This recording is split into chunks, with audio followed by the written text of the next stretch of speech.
Hello everyone. Welcome. What is going on? Read me a bedtime story. I'm not very good at reading, mate, to be honest. How's it going, everyone? Welcome. It's Monday night. What are we on? It's the 7th of... Where are we? July? Christ. How's everyone's week started?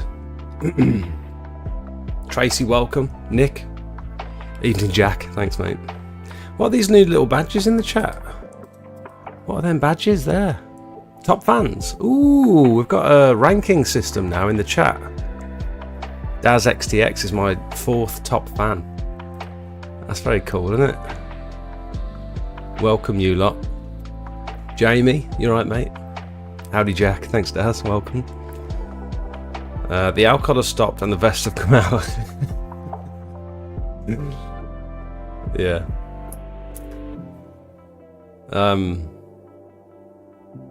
Nick, you are, mate. You are. Oh, now you're number 1. Oh, is this top fans for this stream? Not for the stream in general. It's just for this stream. That's pretty cool. Cool idea. Revive, welcome. Looking forward to the show. Quick question: is it worth getting a surface cleaner? What sort of machine have you got, Steve? It's sort of dictated by the power of your machine, really. When I first started, I had a little 11 litre per minute machine, and I was naive to think that I could, you know, I'll get a little flat surface cleaner and I could start whizzing through block paving, absolutely ripping through the weeds, and it's just not the case at all. Even now, got this big 30 litre per minute machine, and I personally haven't found a setup where I can adequately clean block paving without having to go back over it with a turbo nozzle. That's up for debate. I'll let you guys talk about that amongst yourselves. For patios and stuff, absolutely. Hyundai PSI, Hyundai 3100. I'm guessing that's like a 15 litre per minute Hyundai, isn't it? Is that the one that Darren sells? Yeah, get yourself, like, if it's around about 15 litres per minute, I'd personally get yourself a little 16 to 18 inch flat surface cleaner. Just for patios, for like light cleaning. I couldn't imagine cleaning the whole patio now with just a fan nozzle and a lance. I just couldn't do it, it'd take too long. Because we're letting the chemicals do most of the work, it's like, give it a very light clean. Even if, you know, if the pointing's battered or whatever, you just give it a very light clean, less than 150 bar, with 25 degree nozzles on your flat surface cleaner. Just go up and down, get the surface grime off, and then just treat it with like a strong chemical treatment, depending on whether it's concrete or limestone or, you know, whatever it might be. You need to adjust the chemical to make sure it's adequate for the surface, but you get through it, man. It's so much quicker than a fan lance. I wouldn't use it. I wouldn't even attempt it for block paving personally, but it's up to you. Love your videos. Thanks, Nick. Cheers, mate. Keep up the great work. You're doing well. Thanks, Jamie. Oh, look at all the kind words, you lot. What's got into you? Why has everyone been so nice? Sausage, Rich, welcome. Rich, we got back on that job today that you ground out for us, and it come up real good. The customer's buzzing. Look at that, man. Look at that. Insane black spottage. I actually can't believe you got all these black spots up. I had to go on Rich's foam, Pro Foam, the other day. And I think I really like it. I wasn't an advocate of the Pro Foam. Because when Rich first got his Pro Foam, I actually recommended it to him. I said, they've got this new thing out. It looks like it's better than the X-Jet. You should give it a go. And then he got it, and then we had to play with it. And it was sort of spluttering, and I think what it wasn't coming out very well. And I think it was because we didn't have the pressure quite right. But this time, when I had to play with it on this patio, absolutely brilliant. I can see why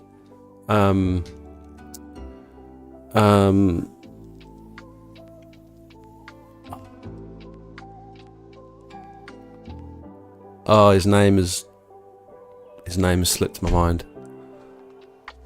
Begins with C. It's got an L and an I in it. He did a comparison with the X-Jet and the Profoam. He's been on this bloody thing. He's probably in the chat right now. I can't remember his name. Either way, the spray pattern and the amount of foam you get, I can imagine the dwell times are so much. Was it Luke? Yeah. What's his business name? Cedars. Sorry, I keep thinking Celtic for some reason. Cedars did a really good video comparing the two. And before I was thinking, yeah, it's just not that great. And you can't really use it for rinsing down, which I still maintain it's not good for rinsing down. Whereas the X-Jet, you can sort of pop off the hose and use it to rinse things down as you're going, which is really cool. And you can use it as a rinse down nozzle at the end of the job, or if you're washing the block paving off, getting rid of all the muck and stuff. The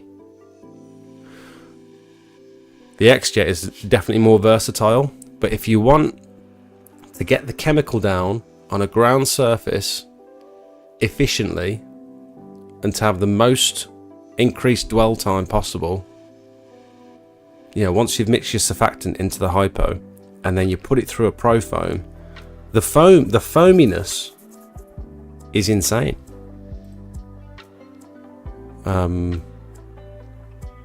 I've got a little video of it, but it's not it's a time lapse and it goes really quick, so it's probably not even worth showing.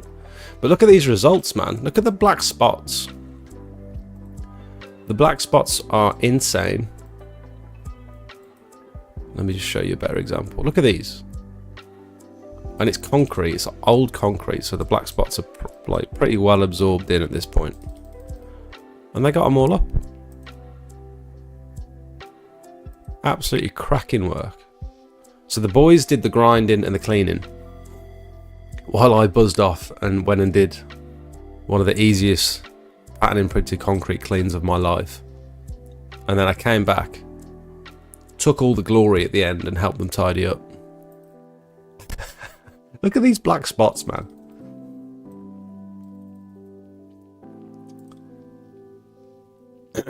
And then we went back today and me and Jakey pointed it all up. This was in Sutton Coldfield, so it's like a 50-minute drive from my house, which was... It would have been nice to have it all done in the one day, but it's just a little bit too much, really. Especially because we put the two jobs in together. If all three of us would have focused on that one, maybe we could have got it done, but it's a lot of work to do in one day. It's not fun work either, like grinding. You think, like, okay, we've ground it all out, we've cleaned it, that's the hardest bit out the way. But I honestly think brushing it into the joints is the harder bit. It's so time consuming, and there's so much sweeping involved. The squeegee bit is fun. That's the fun bit. Going around with a squeegee, getting it all into the joints. But then when you're waiting for it to sort of dry off, and then you've got to brush it. This one was actually quite fairly easy because the surface is quite smooth. But if you get like a rough surface, trying to brush all the excess off. So we go over it with like one of the big dozer brooms first, and then we go back over it once we've got most of the excess off with like a softer little green broom that we use, just to tidy up any of the joints that are a bit, you know. And it's just so much brushing. So much brushing. Look at that for a result though. What a portfolio piece. You are late, mister. You're the late one. The Profoam has grown on me over the last 12 months. I love it now. There you go. And then you just use the 65-degree water broom, don't you, Rich, to rinse down. I think Rich has been using it on like fairly high revs this whole time. And I said to him the other day, have you tried like lowering the revs with this nozzle? Because it's like lots of water. And if you can make it so that you've got lots of water coming out but lower the pressure, it's like a really nice for rinsing down the windows and rinsing down the walls and stuff. You're not blasting stuff everywhere because it's so high pressure. Turn those revs down and just get like a nice high flow, low pressure stream of water. It's really good. Wagwan Cedars, there he is, look. There he is. Good evening, Redditch. Evening, Gleamguard, welcome. Lindsay. Are you recharging, Jake? What do you mean by that? Recharging? Recharging. Am I recharging? I don't know what you mean. Mark, welcome. Hot, hot, hot. Thought Liam would join us as he's stuck at the airport. What's he doing at the airport? Is he going away again? He's just come back from Egypt. The Profoam puts chemical down a bit quicker, I think. More precise. Yes. I think I agree. Yeah. Although it is nice to be able to change the spread on the X-Jet. You can't do that on the Profoam. I think it's locked to like, I don't know what it is, maybe 40 or 65 degrees, I'm not sure. First time in one of your live streams, Jake. Great videos and great inspiration. Oh, Kevin, thanks, mate. That's very cool of you. Very nice of you to say. I've now done a good handful of roof cleans. Crazy how much Sausage Fest changed my months. Crazy how much Sausage Fest changed my months. Dauntless, what do you mean? When we all met at Sausage Fest, I haven't seen you in the Discord for a while. You're no longer a cult member, are you? Get out. Out. Did you buy some roof cleaning kit for Sausage Fest then? Arms like two big veiny members. Luke, I love you, mate. I'm thinking about getting buff for my wedding. I'm thinking about like, I've started doing push-ups and stuff. I mean, I say I've started. I started last week. I did 2 days doing like 60 push-ups a day. And then I think I haven't done it for about 4 days. So started last week. Not really doing it since. May have developed an addiction to Daisy. Oh, mate, I used to play Daisy. How many hours have I got in Daisy? Have a look.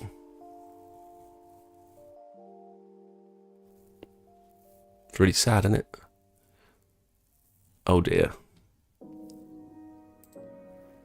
I've got 928 hours in Daisy.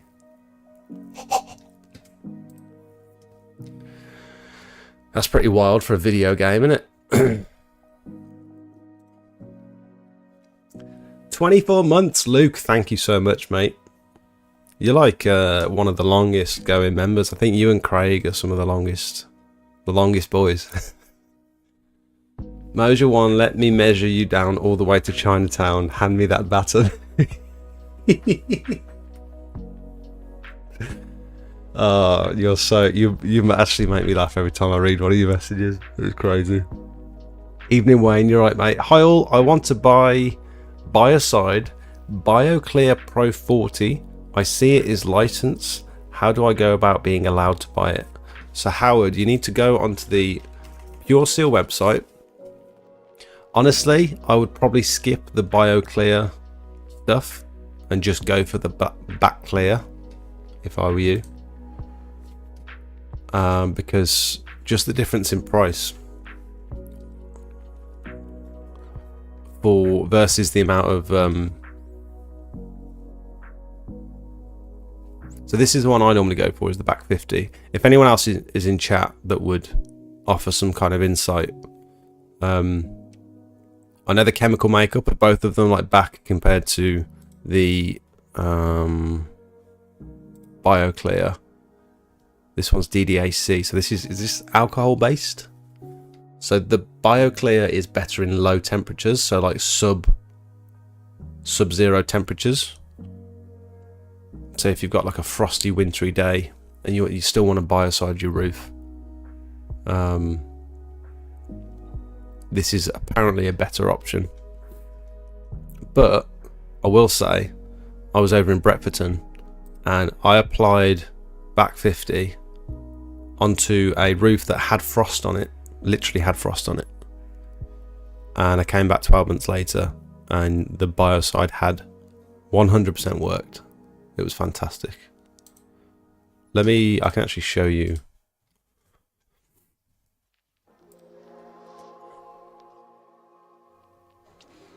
So on the Pure Seal website, you need to create a trade account and you need to upload your ID.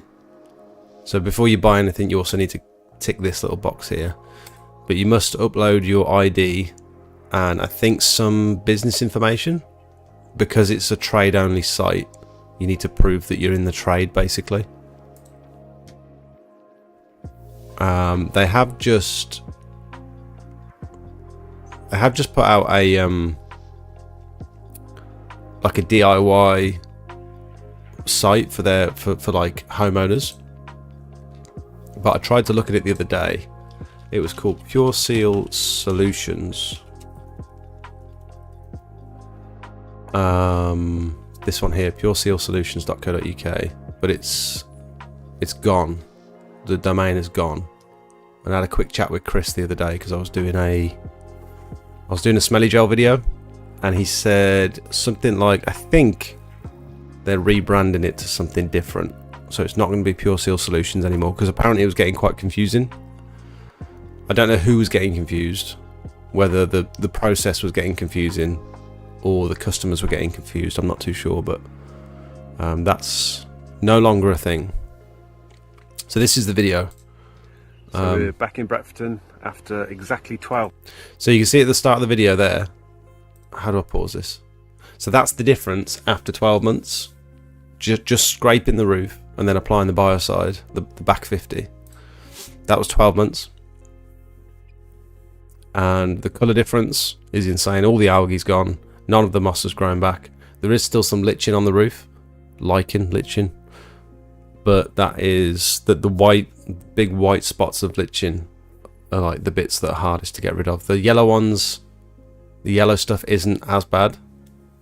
It's the white stuff that sticks around for the longest. So we come back to this one, treated it again, vacuumed the gutters out because there was loads of silt in the gutters, and then just treated it with another round of back 50.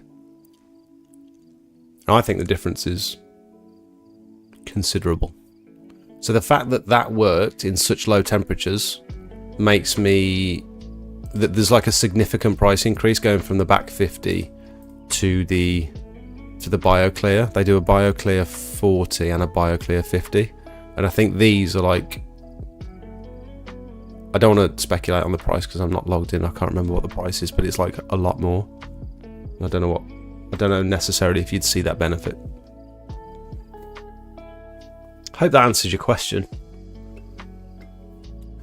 Doesn't want to talk about my 6,500 hours in Apex Legends. Oh my god. Did you like that game that much?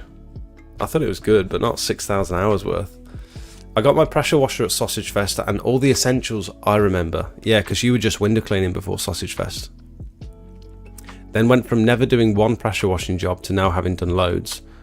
But now I do way more than I thought I'd ever do. So Sausage Fest is well worth it. You're doing roof cleaning as well then now? Getting the Pure Seal course, well worth. Yes, I did the module 1 Pure Seal course and that was very good. Check your weight, mate, and per pound have a gram of protein, you'll be massive.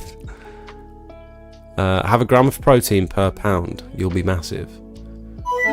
6 weeks before the wedding, have only 80 grams of carbs every 4th day to enhance your glycogen. Mate, what the hell? Why are you talking about glycogen? I've got a really good video to show you.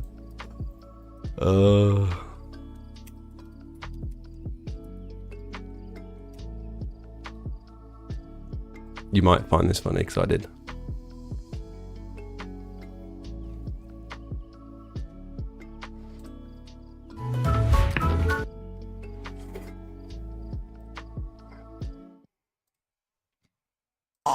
And they're done. Like That's the what he does. Kool-Aid man, dude. Yeah. I would Really? Cookie Monster it. And then how do you feel afterwards? Terrible? Fine. And then I Oh, ride wow. my bike for 40 miles. Wow. Wow. Do you know that they say if you have lots of muscle glycogen, you use the glycogen, your muscles actually Shut use- up. Thanks, Chris. Shut up, dude. But I just, That's boring as fucking all get out. dude, come on. Let me speak. Let me be. Glycogen. Well, look over at me first of all. Don't Dude, look. hey, glycogen is fucking boring to talk about. Dude, hey, let me tell you something. I'll look at you, but when I turn my head, you better be in a lab coat. Because you're talking about glycogen. Now, if you're not in a lab coat, you have to stop talking. Would you look at that? I thought that was funny. Quite relevant as well. Anyway, would 15 grand get me started with the full setup with enough money left over to cover in my pot for a couple of years' wages? Oh, sorry, 150 grand. No, 15 grand. What's that number? 15 grand. With a couple of years' wages, Kevin. A couple of years' wages to cover a couple of years' wage. 15 grand. Am I reading that right? 15 with 3 zeros. I'm feeling a little bit dyslexic at the minute. So 15 grand, like, if you've never done this job before, my issue with dropping 15 grand on a full setup is you don't know if you like the work just yet. You know what I mean? If you've not even dipped your toes in at the moment, this is my advice for anyone who's got like a large budget that they're happy to sort of drop in and get going straight away. Is imagine spending 15 grand on a van mounted machine, all the kit, all the chemicals, training courses, and then not knowing how to market yourself and having no customers.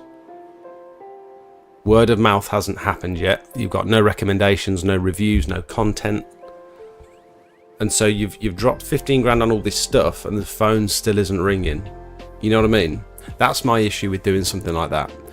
Which is why I always recommend that people start small and build it, because that's what's worked for me. I started with 400 quid's worth of stuff.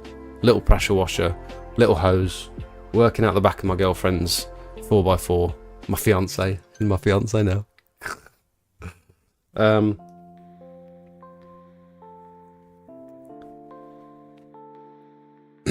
Because what will also happen is you'll spend all that money. You might get a couple of jobs over the summer, and you might think, oh, this is going well. And then winter hits, and then you get nothing. Nothing happens over winter. And you think, oh, I've got to spend more money on a gutter vacuum, or a water-fed pole, or some roof cleaning equipment. And it's just, I'm not sure it's a good way to spend money, personally. Cool that you'd be able to like own all your stuff, but I feel like the people that do that are the people that you see 6 months later they've put all their equipment on Facebook Marketplace. It's been used twice and they're selling it at a massive discount, but they're going to keep the van because they're going to start a different business. And it's like this industry doesn't work like that. It's a slow burn. It builds up slowly. You don't just get into it and suddenly you've got loads of work. I think no matter how good your marketing is, I don't think it happens like that for anyone. You could be spending £1,000 a month on Google Ads and I still don't think it would happen like that. Which is, the last couple of months have shown us that even people that are quite established in the industry apparently work. There's not a lot of people spending money out there. The lads were talking in the Discord the other day about the lack of inquiries for July, and like July's dead for a lot of people. We're fortunate enough that we're booked up until about mid-August now, and I think it is literally just the social media stuff, because that's the one thing I've been consistent with from day one. It's just been videos, before and after pictures, Facebook, Instagram, and then the YouTube, the TikTok and stuff helps as well. But I think the foundation of my business is Facebook, and then word of mouth and people sharing my posts and stuff. And it doesn't happen overnight. You can't build a brand identity overnight. So year 1's tough, and then that winter is incredibly tough. Year 2 gets better because you've got recommendations from all your year 1 customers, providing you've been doing a good job. You can get a lot for 15 grand in this industry, and that's a very, very healthy budget. I would just be very wary of spending all that money straight away. You know what I mean? Personally. And that's not to say get stuff cheap. Buy good stuff, because that's another one of the things I've realised is over the years, I was cutting corners at the very beginning. I was trying to do everything cheap, and I thought, oh, I can do this for like half the price if I just make it myself, or like put this bit of equipment with this one, and this one will do, this aluminium pole will do, and I can use a pond hose for my gutter vacuum and turn this little screw fix vacuum into like a gutter vacuum. It's a wet and dry vacuum, of course it'll work. And it's like, none of that stuff, none of it ever actually paid off. And so I'd say buy quality equipment, because you really do get what you pay for. If it's cheap, there's a reason it's cheap. But I just wouldn't blow all that money all at once. I think I read somewhere that one is good for after the roof has been washed, and one is good for the roof has just been scraped. I've never heard that comparison between the two biocides. I have thousands of hours in PUBG. Oh really? As a DIYer, which pressure washer would you recommend? People have said Karcher or Bosch. Sue, sorry it's taken me so long to get to your messages. I'm sorry. I would, as a DIYer, something you're doing around the house, if you've got like a fairly large property and stuff and you want something good that's going to get through the surface cleaning. Oh, thank you so much. Oh, little unicorn. That's very cool. Thank you. It's lovely, that is. You're right. No. What's up? Don't do stuff. Ooh. I mean, ooh. What have you put in that? Vanilla? Vanilla. Is it not nice? Yes, nice. It's just a bit unexpected. You don't like it? I love it. I liked it. I really like it. You're lying to me. I like it. That's nice, that is. Yeah, it is. I'm agreeing with you. As a DIYer, I still wouldn't recommend a little electric pressure washer. I honestly wouldn't. I think they're a waste of time. I think those little electric pressure washers, whatever it might be, I think they're only good for cleaning vehicles and maybe your patio. When it comes to like big stretches of concrete or like block paving, even a patio, no, I'll take it back. Get a little petrol machine. You will not regret it. I'll show you the one. I know everyone's seen this before. But this is the one that I started out with. And this is infinitely better than anything electric around this price point. 266 quid. And it's 9 litres per minute. You fill it up with fuel, plug it into your tap, put some oil in it, because I don't think it comes with oil actually, and away you go. Grab yourself a turbo nozzle if you've got some block paving. Oh, my computer's froze. No, it doesn't.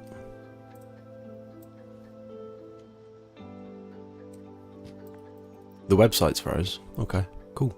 Right. Awesome. Thank you for my coffee. Don't drink if you don't want it. I do want it. Made that with love. Yeah, I know you I did. made it twice because the first time was too hot. It was too warm. So you tipped it down the sink? Yeah.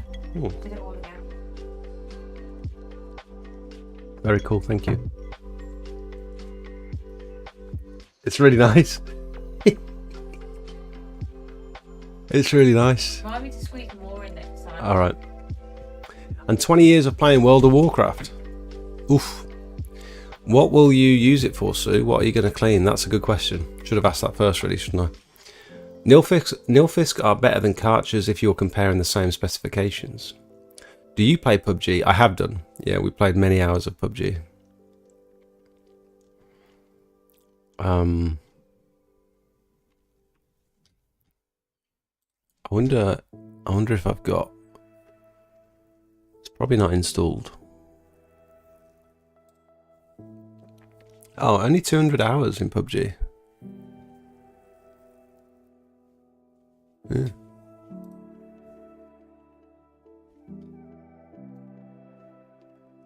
Is the Pure Seal course necessary to buy Bioside? No, it's not. No.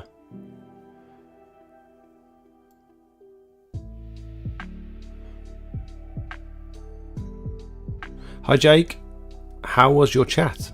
Shane. Impersonation doing.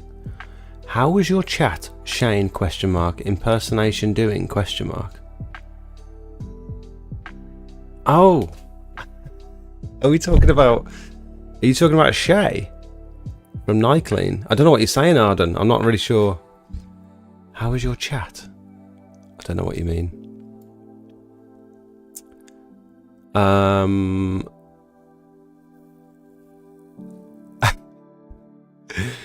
Boys, get me my lab coat. Without customers or a plan, that's an absolute wildness to spend 15 grand. Grab a machine for 2 to 3 grand. Ultimate pack from PWS and you're rolling. Hi Richard, how you doing? And running ads to get work in with that cost. I started with £1,000, made over 1,000 in 1 month. Another 1,000 plus from work booked in for month 2. Just upgrading as I go. It can be done without dropping a bomb load. I agree, absolutely agree with that. Yeah, I spend £25 a day this last few weeks, and the work's coming in without it was painful. Oh, okay. Are you spending 25 a day on Google ads or like Facebook ads? What always helps is if you have income already, start it on the side. Yeah, I would suggest not just quitting your job and dropping 15 grand and hoping that's going to keep you afloat, because it probably won't. You'll be very thankful in the winter when you realise all the work's dropped off a cliff. You've got no income. You'll be very grateful of that other job that you didn't burn your bridges at. I remember when I left my job, I left with a 0-hour contract, and I said, look, I can come back and work in my quieter weeks if you want me, sort of thing. And so I signed a 0-hour contract and just let them know when I was available, basically, which worked really well. And I was very lucky that they let me do that, because it was either that or I just leave. And I'm glad I didn't just leave and cut ties, because I was very close to just cutting ties because of the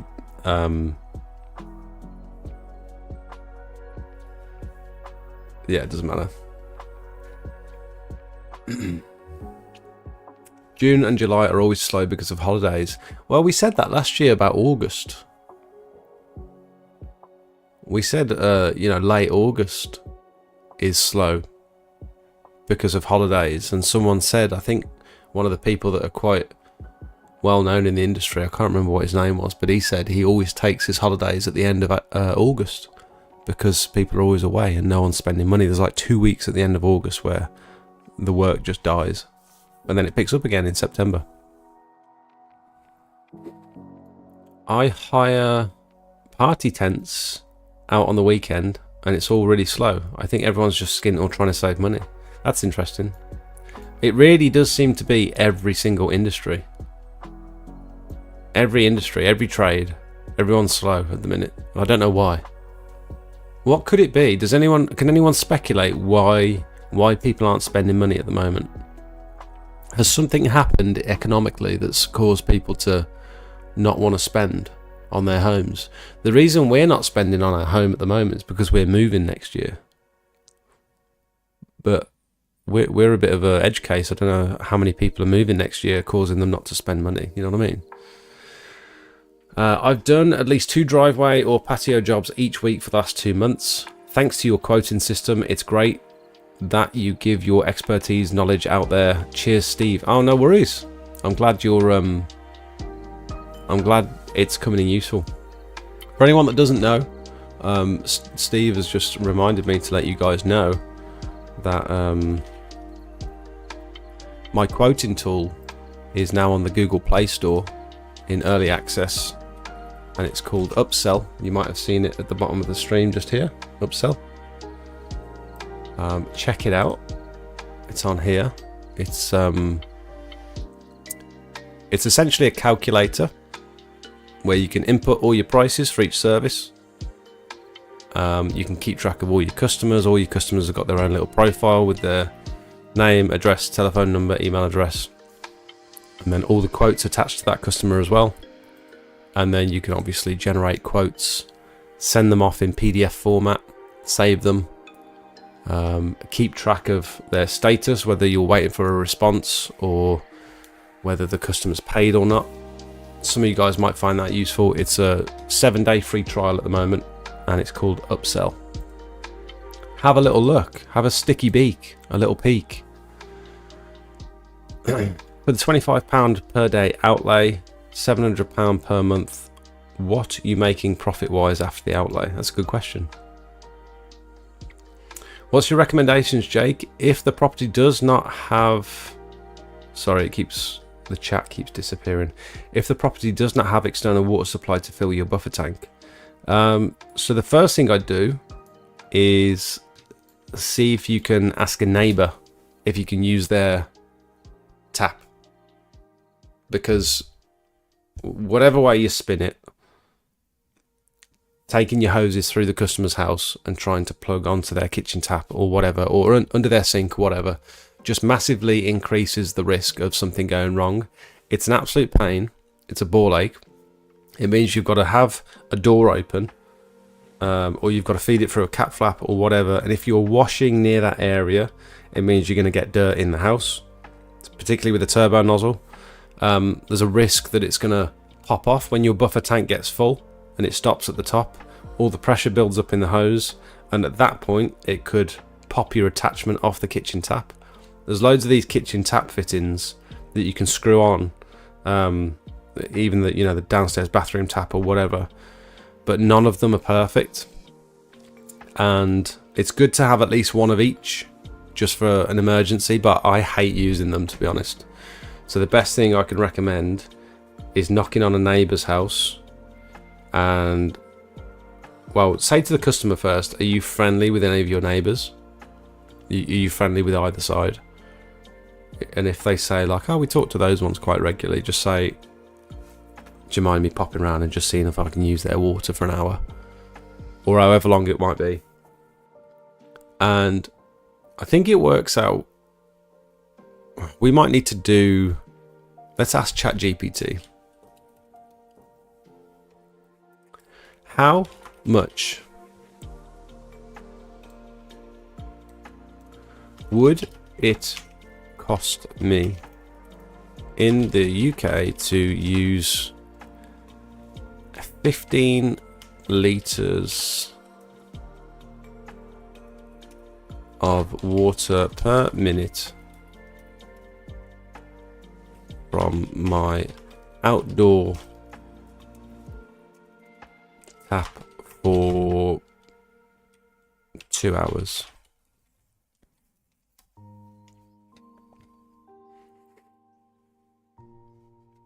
$15 litres times 60 times 2 hours, 1,800 litres of water.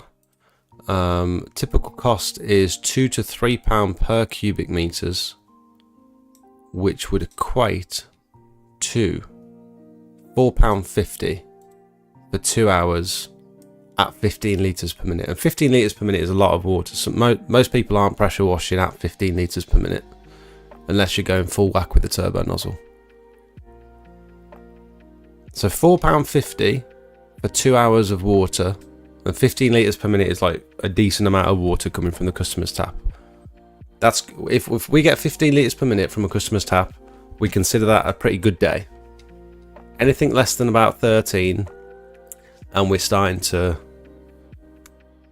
of face palming, and we know it's going to be a bit of a rough one.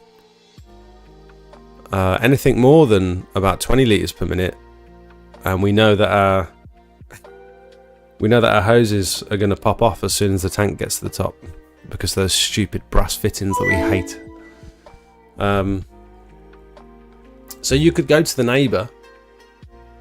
You could ask your customer and say, look, would you slip them a £5 so that I can use, like, forget that bit first. Go to the neighbour and say, would you mind if I use your tap for a couple of hours? It's going to cost around about a £5.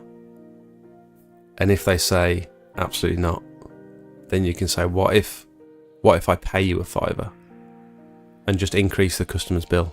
Just say, look, I've got to pay your neighbour £5 and just give it them in cash, and just say, can I add that onto your bill to save me dragging hoses through the house and potentially causing mess? Because if something does go wrong, it's on you, it's not on the customer, is it? So you want to make your life as easy as possible. McKean? I don't know how you say that, I'm sorry. Yeah, bro, I just want to say I finally got my first paying job on the back of watching your videos. Thanks for the info. Oh, mate, you're very welcome. I'm glad you got your first job. That's awesome. Luke, for £100 on ads, I made 1,200 quid for 2 days' work this week, and last week 400 quid spent £100 on ads. It just gets the work coming in. Will change over time. Yeah, so for some people it's quite a good investment, but with adverts and stuff, you've got to have the content. You've got to already have the reviews there, I feel, for the ads to be effective. Because if someone clicks on that ad and it takes them to your page and you've virtually got nothing on there, they're just going to find someone else. Can anyone recommend a sodium hypochlorite? Sodium hypochlorite Pro from Pure Seal, good. I think if you're starting out, mate, I would recommend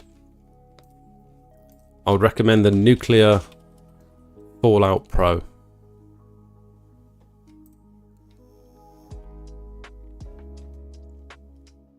So this is sodium hypochlorite, and it's already got the scent mask and the surfactants and the wetting agents mixed into it, so you don't have to do any mixing. If you get normal sodium hypochlorite, you'll have to mix in your own surfactant. Pure Seal do sell a surfactant for about 15-20 quid, I think.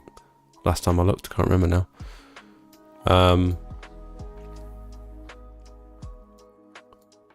But if you want the easiest, most effective way of putting hypo down, you buy this one and then you just dilute it with water and you're ready to go. So have a little look at that. If you get the normal sodium hypochlorite, it means you're going to have to buy some surfactant.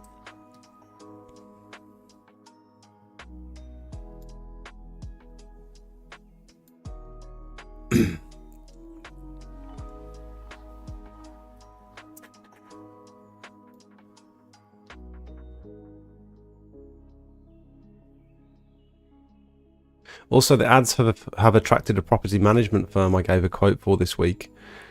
They have property all over Wales and Bristol. Hoping to land that contract. There you go. I'm currently doing weekends and some evenings whilst working my 9 to 5. Set a goal of 2 years to make the jump. Goal setting, I think, is important to keep reinvesting.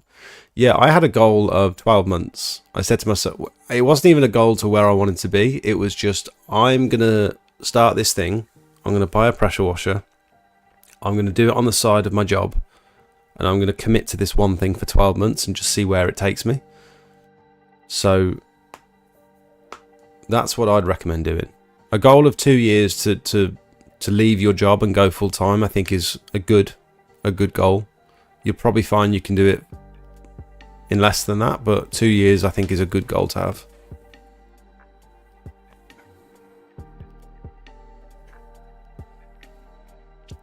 Are you saying, uncertainty is the reason people aren't spending money?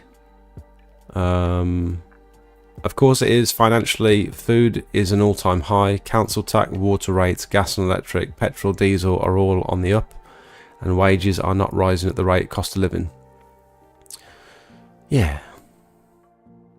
Quantitative easing backlash is here. That's why people have less money to spend.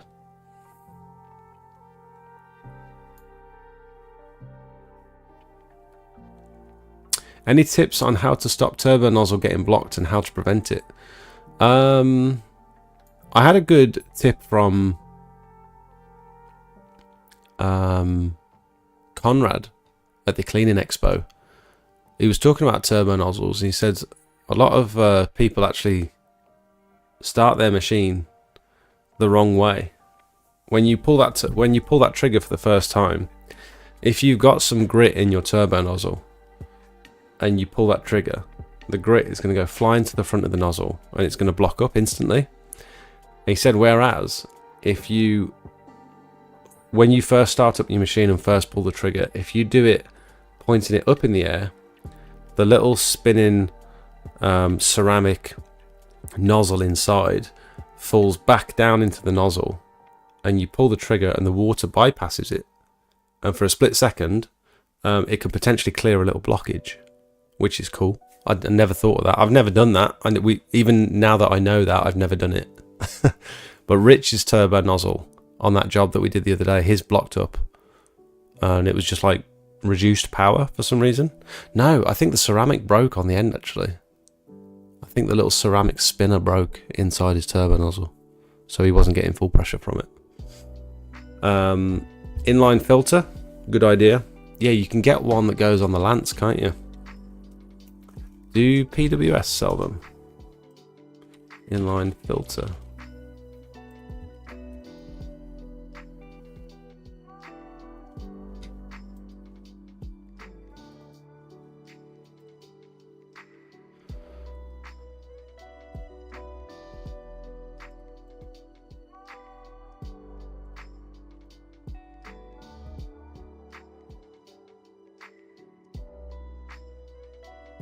Does anyone... Oh, this one.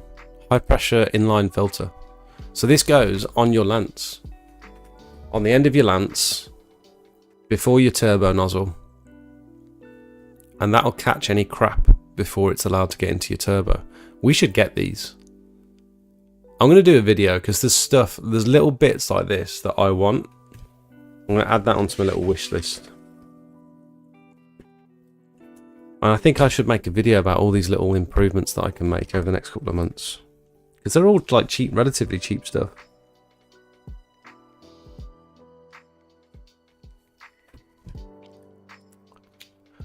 The other thing you can do is take the turbo nozzle off and disassemble it and clean it out. Because if you've got a blockage, if you've got some grit in there and it's blocking regularly, chances are you're not getting rid of that grit every time. You're sort of blasting it through and you're making it work temporarily, but that grit is still inside the turbo nozzle. So if you can strip it down and take it apart, they're relatively easy to take apart. You just need a good set of like mole grips and a big adjustable spanner, and you should be good to go. No worries, Howard.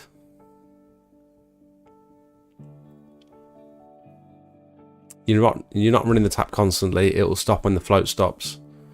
So work on a cubic meter of water used. It's more like £2 to £3 max for a day's work. Really? Craig, don't even start with me, mate. Hello all, I was a bit late today. Just a bit behind catching up. No worries, mate. No worries at all. Does anyone click on the live stream and watch it from the beginning?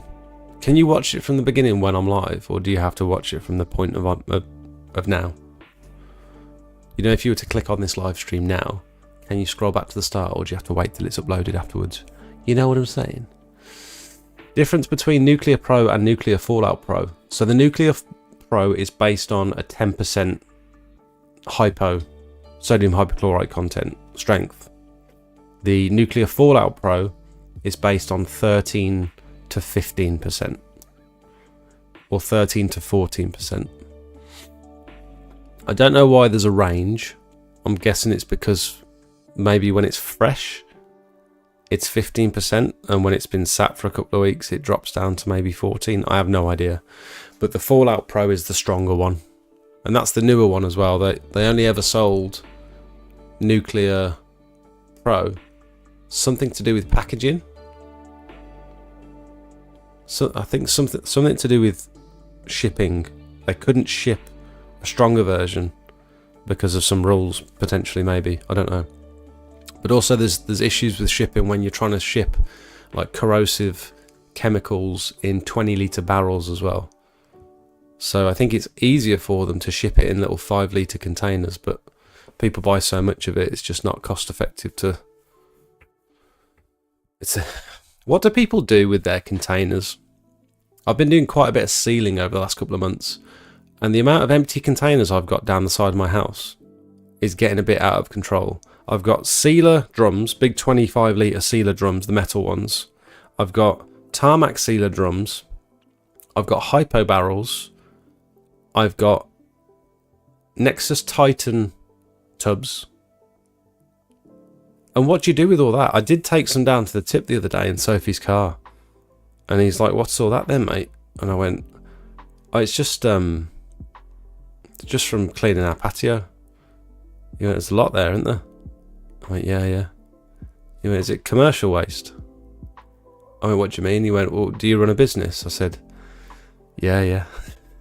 He's like, you can't do that, mate. You can't bring it here. He said, I'll let you off this time, but you can't come back with that. You need to go to the other one.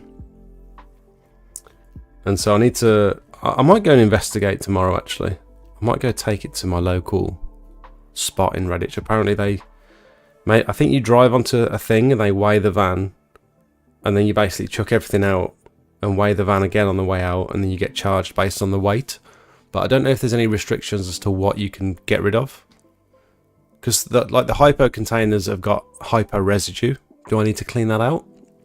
The sealer containers have got sealer residue. I don't know how I'd go about cleaning that out. It's just all a little bit chaotic, really. And if it's local, if it's easy, I've never done it before, but I might even consider charging to take the waste away with me. And just offering it as like an upsell. 15-20 quid extra to take the waste away with me. Don't know. Not sure if it's worth it. It is fairly local. I might go and investigate tomorrow on my day off and just see what the process is like. Setting business goals is key. People think I make loads, but I take nearly nothing from the business. I reinvest nearly everything back into equipment and marketing. Yeah, there'll be a point where you can take money from the business and sort of enjoy it, but at the early days, not that I'm saying you're in the early days, but I think in the early days it's important to not treat that money as spending money. It's very tempting when you first start, when you've got all this extra cash in your pocket, because a lot of customers pay you in cash in the early days, before you've got your business bank account and your card machine and all that sort of stuff. A lot of people just want to get you paid in cash, because they think they can get it cheaper as well. I don't do cheaper prices for cash. I just say, like, it's more effort for me if you give me cash, because it means I've got to take it up to the bank, put it into the bank, transfer it across to my business account, and it's just like a bit of a hassle. So no, you don't get a discount. But it's very tempting when you've got all that extra cash and that extra money to think, oh, this is good, isn't it? I've got my regular 9 to 5, and then on the side I'm making all this extra money. And it's like free money. I can do whatever I want with it. Like, yeah, you can, but if you're not investing that back into your equipment, then you're never going to move forward. You're never going to have the freedom to buy yourself a van and upgrade your equipment and pay for repairs and get your insurance. And yeah, I would suggest very early on getting yourself a business bank account as soon as you can. Keep all those transactions separate. I know that we had this discussion last week.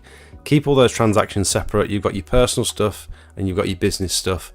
Don't mix them. Don't pay for personal stuff on your business card. Don't pay for business stuff on your personal card. Don't buy stuff for your personal life from your business account. It's just very bad practice. Things will get confusing very quickly when you start to make serious money. Stefano, welcome. Hope you're okay, mate. I don't think I've seen your name in the chat before. Welcome.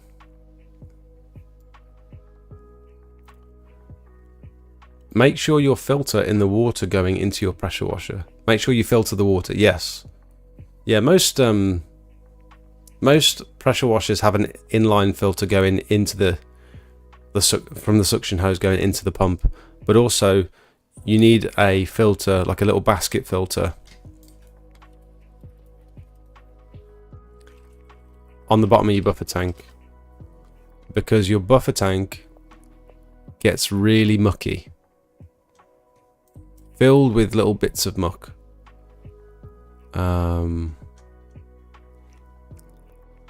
Where are the basket filters? Like this.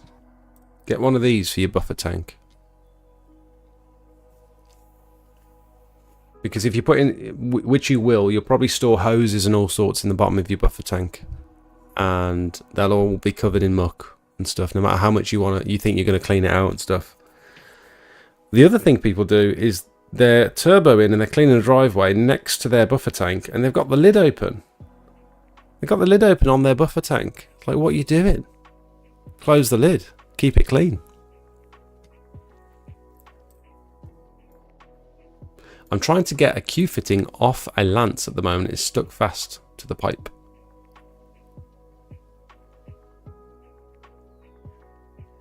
I can't really help you with that, mate. I'm sorry. You mean the actual Q fitting, where it pops in, that's stuck to your lance? Or the Q adapter going into your lance needs unscrewing? I'm not really sure what you mean, mate. I'm sorry. Skid, welcome. Thank you so much for becoming a member. You've now got access to the Discord, mate, where the real magic happens. This is a Discord for anyone that doesn't know. This is where we talk about Vernon K following me on Instagram today, which is pretty crazy. It's where we identify different surfaces and how to clean them. It's where we've got deals and discounts. It's where we talk about logos and branding. And for some reason, we've got Andy dancing. Because why not?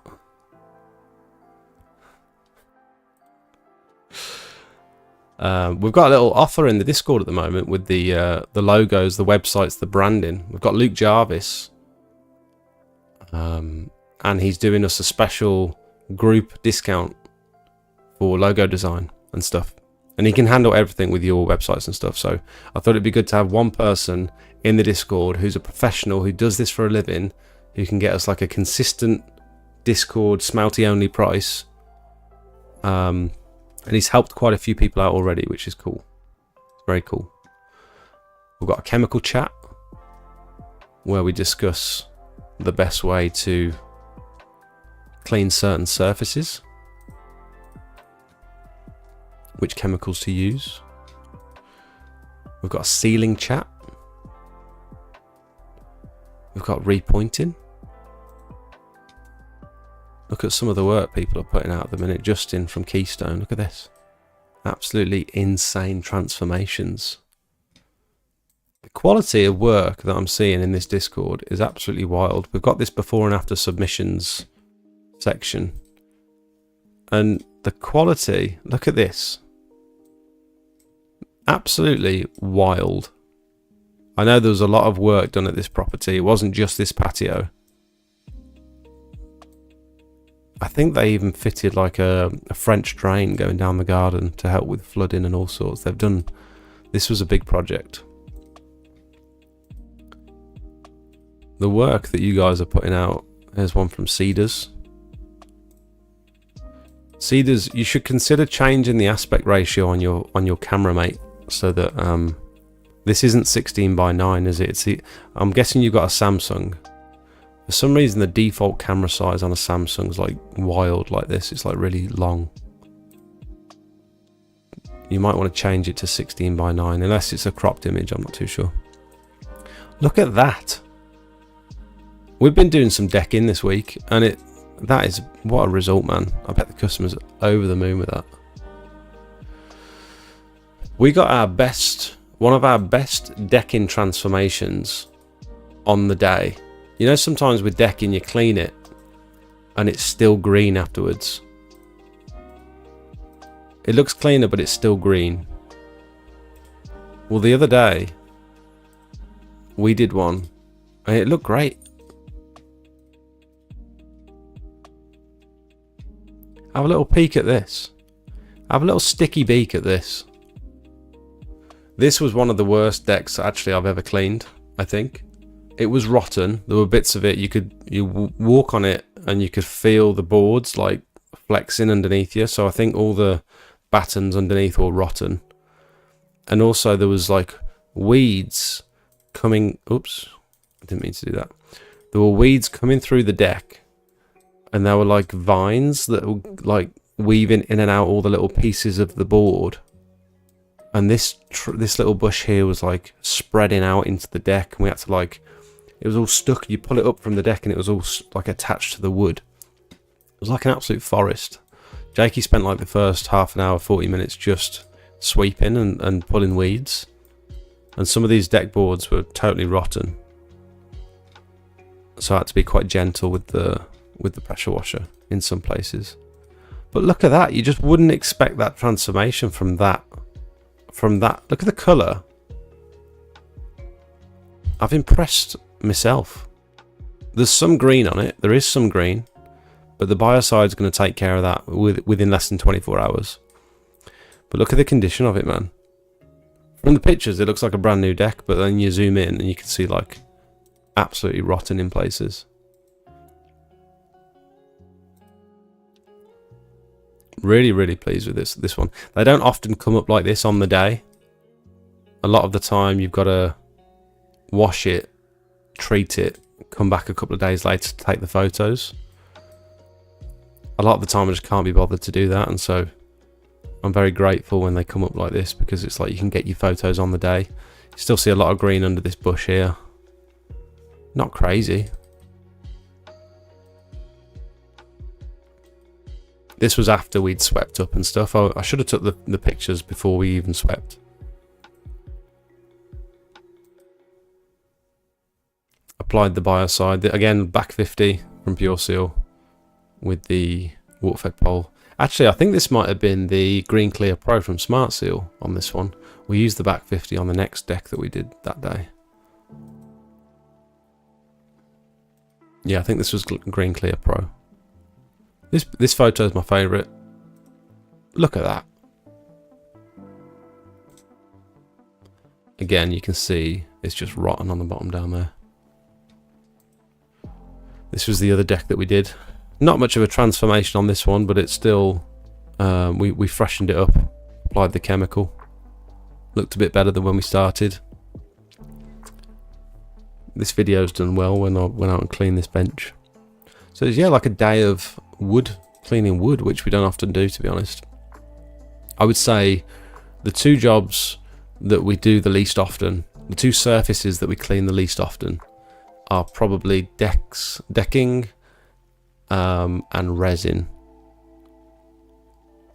I suppose limestone as well, and slate.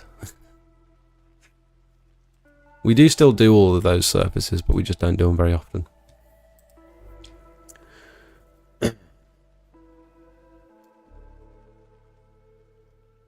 Oh, you can scroll back through the live. Oh, I didn't realise that.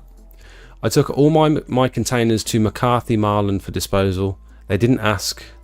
It's all done by weight. I scrapped 18 months of containers amongst household stuff. The lot was about 125 quid. I wonder if they've got a minimum charge.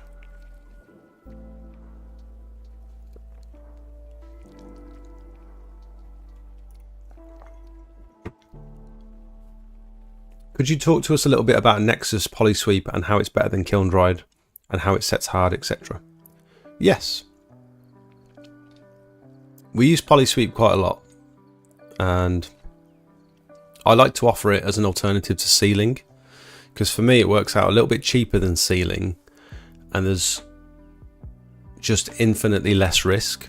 And if what the customer wants is to help prevent weeds, again, you've got to set their expectations. If they say, I want it sealed to stop the weeds, You got to sort of stop them right there and say, look, nothing stops the weeds. The only thing that will prevent weeds ongoing is if you were to do a regular maintenance plan with weed killer.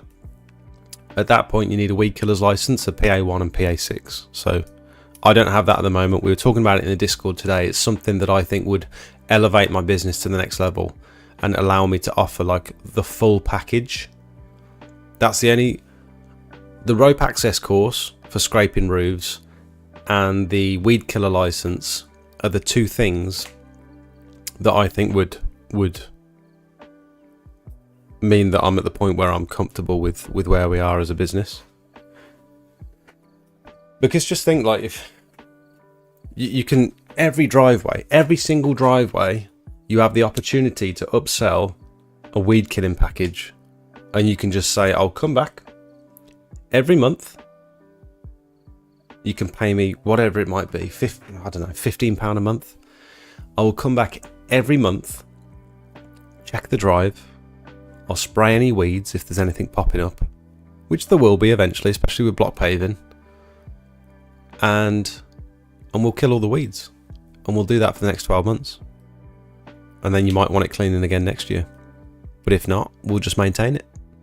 And then you can also include like a 6 monthly biocide application.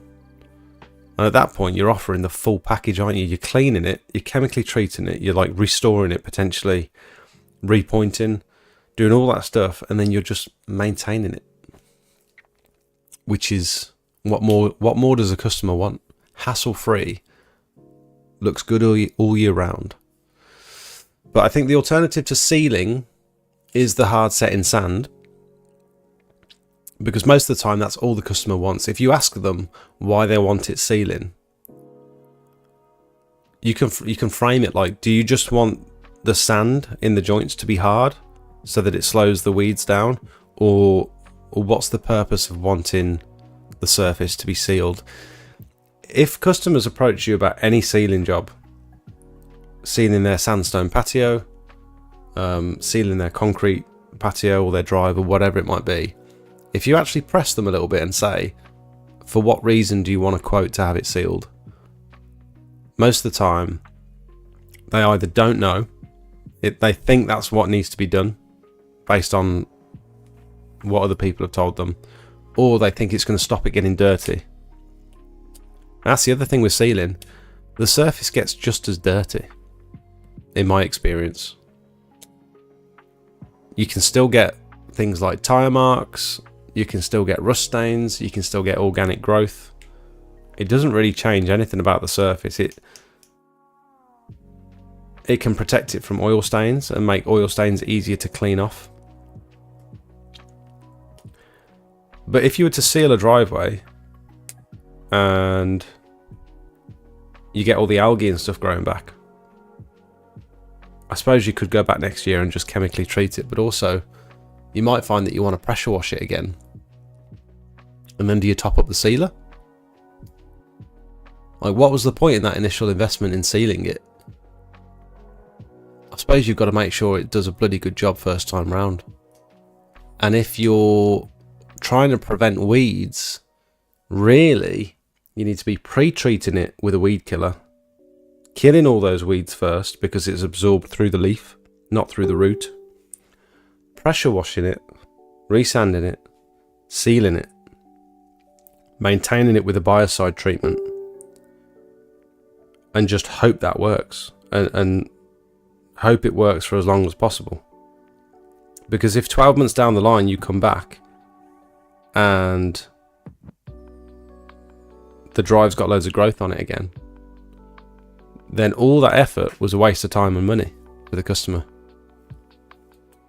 So you got to be really you got to know what you're doing with sealing, in my opinion. Anyway, the pro joint, the hard set in sand, I think that's like a good in between, because it's slightly cheaper. For me, it works out slightly cheaper. You get good coverage from the sand. You generally spend less than what you expect to spend based on the square meterage, because it does go, the coverage is quite good. And it sets hard between the joints, and so it offers you the same the same thing that the customer wants from the sealing, but you just got less risk of the sealer going wrong.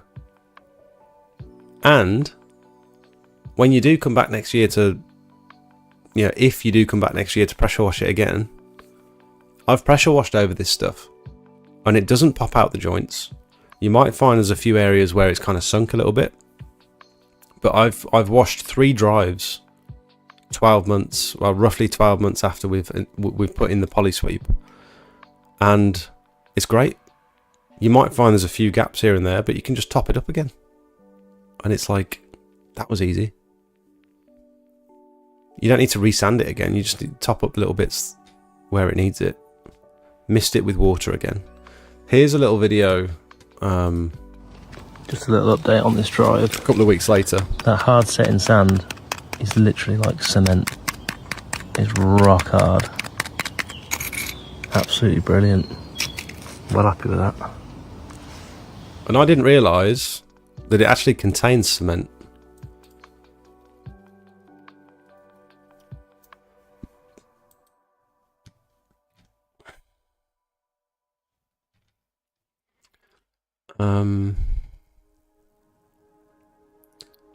Contains no Portland cement and delivers exceptional results. I thought I read somewhere that it does contain cement.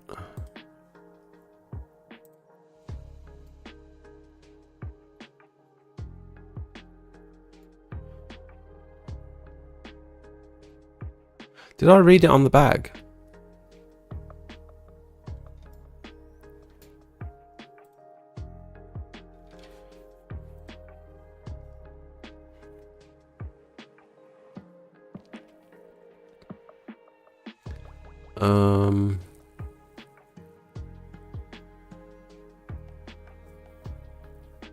Storage shelf life.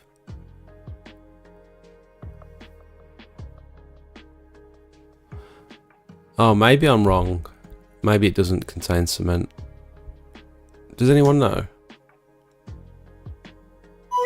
Used polysand 15 years ago when it first came out. There you go.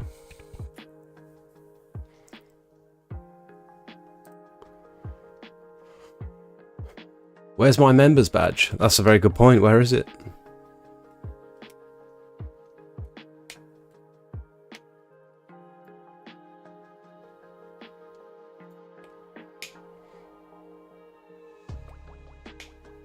They didn't even ask or care what I had chemical wise. I did rinse all the containers. In 2 years into my plan, I'll start making money next year. Oh, okay. You're 2 years into your plan. Up to £60 a day on ads now, as I've started doing Google ads for roofs too. Oh my god.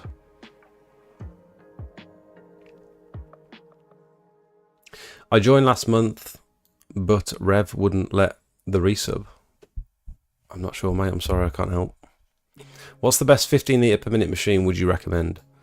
You can get, I mean, at the point where you're spending Honda or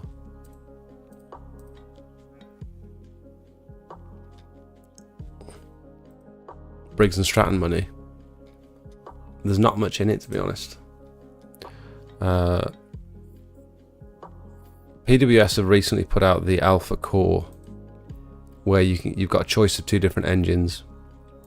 I'd probably go for the Briggs personally. You can get a 15 or a 19 litre per minute. Quite a high pressure on that one as well, 275 bar, a little bit higher than normal. But this is like, I would say this is a budget machine with all the good bits. Not all the good bits, but some of the good bits, like the return to tank bypass, which you wouldn't ordinarily get with like a cheaper Chinese machine. So you've got the return to tank bypass, you've got the nice fittings on there. I'm not sure what trigger and lance that is, but it sort of just looks like a generic one. I think this is a good baseline, Alpha Core C2.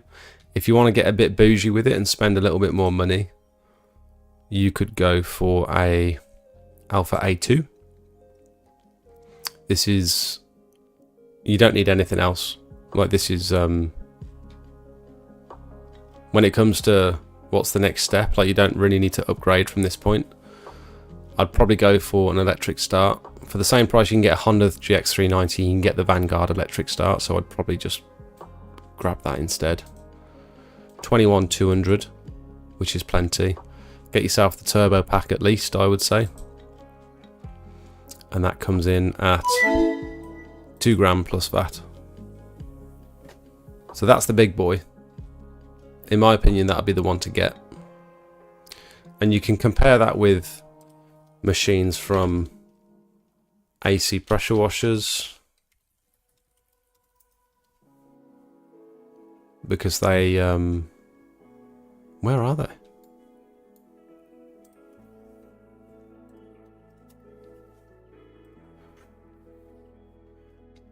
They obviously do their range of cold water machines as well. Let's go petrol.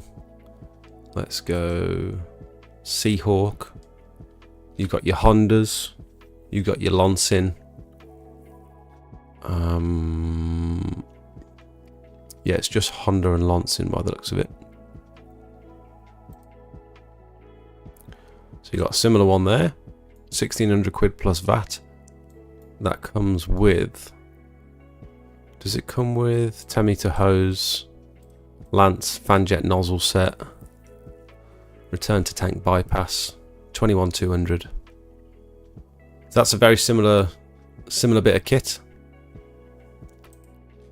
Although it doesn't look like it comes with the turbo stuff. Turbo nozzle. You can add a surface cleaner there. And you can also compare that to Rutland pumps, where you've got your cold water ProTech range.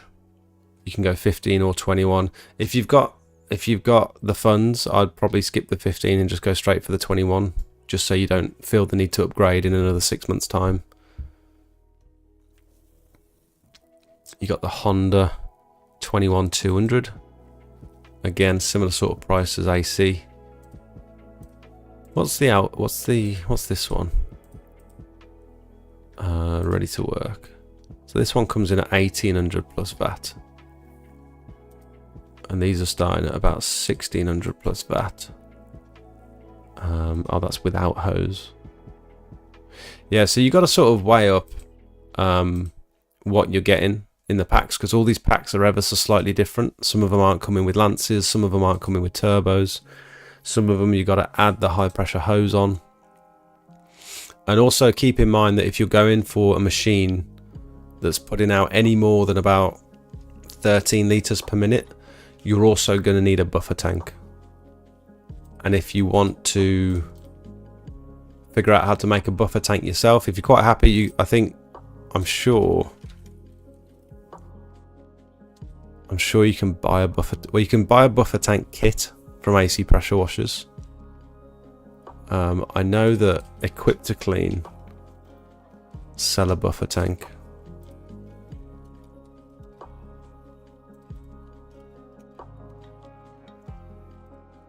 Little wheelie bin. You could also have a look at pressure washer sales and service. These guys are in Evesham, quite local to me, and they do the kits. They do like the starter packages with everything you need already in them. So again, the best engines, the best pumps, the best fittings and fixtures, return to tank bypass, all the stuff that you actually want that's going to keep you in business. Q fittings for your Lance, proper big boy quick release fittings, turbo nozzles, it all sort of comes with it. This is a great package actually, because it literally, I feel like some of the other kits, you buy the stuff, you buy the pressure washer, and then you actually can't use it because you can't plug it into the customer's water supply. Because if you try and run this on full pressure, full full flow. Not many people's taps are putting out 21 liters per minute, so you've got to then buy all the kit to put together a buffer tank. And if you don't know that when you go into buying this thing, you think this is all you need, but it's not. You're missing stuff. Whereas with a package like this one, it literally comes with everything you need. I suppose apart from a low pressure hose reel. So yeah, this doesn't come with everything you need. You still need to buy a hose reel. It'd be cool if someone did like literally the whole setup. But I think this is a great package. I am biased because they're just up the road.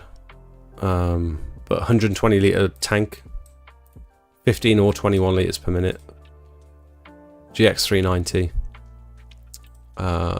This one's a pull start, 20 metre hose, two 20 metre hoses, turbo nozzle, fan nozzle and a water broom, so you get the 15 degree, the 65 degree and the turbo nozzle. Yeah,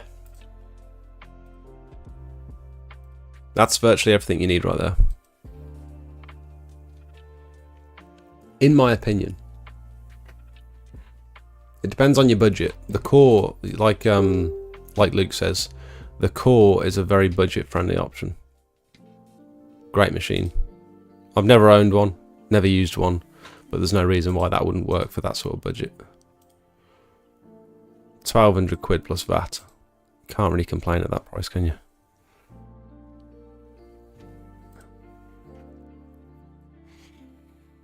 Evening, Steve. You're right, mate. Oh, I forgot to post your thing out. I'm so sorry. Steve's having my old gutter vacuum systems bag, my old pole bag, because I just don't use it.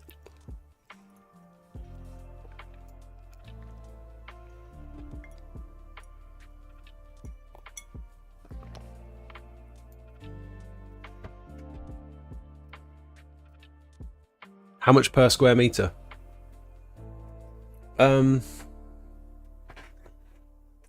Oh god, sorry. Let's have a look.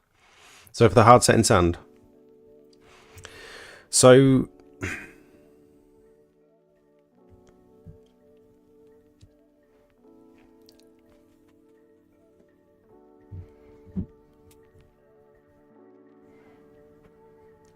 I would say personally, based on a 50 square meter drive and it's block paved, I'm pressure washing it and resanding it. So this includes resanding for around about £4.50 per square meter. So that's 225 quid. If I was to seal it, I'd want another £4 per square meter. So it's about £8.50 total per square meter. So 425 quid for a 50 square meter drive. If I was to use the hard setting sand, I'd be at about £7.50 total per square meter, so 375 quid. Let me write that out just so that it's...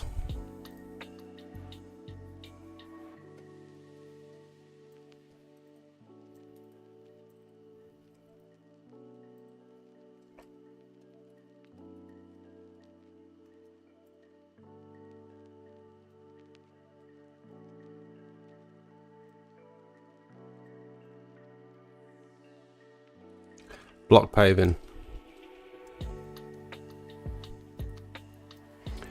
So, oh god, what am I doing? Seal, wash, sand and seal. You've also got to consider that you're saving a bit of money here on the sanding. So if you go for the hard setting sand instead, the price that you would have paid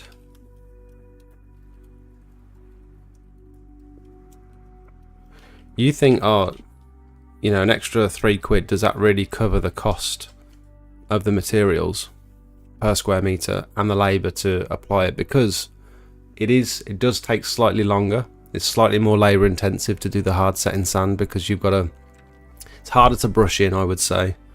It's very dusty. You've got to be more precise, more accurate with it, and then you've got to do like 3 or 4 passes with the water afterwards. And so it's quite a little bit more labour intensive, I would say, than just regular sanding. But you think, oh, it's only an extra £3 there. That just covers the cost of materials, because here I've included sand here, which I'm not paying for, because I'm buying the hard setting sand instead. So the cost of the extra sand, so really it's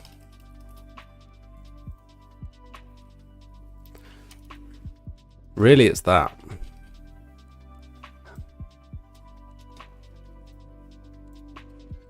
So the difference with the hard setting sand really is about an extra £4 per square metre.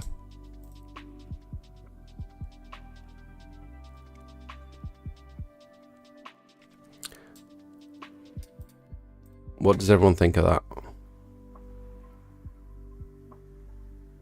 Somebody must be paying that much, but they are getting robbed. They're being robbed. What are you talking about? Are you talking about something else?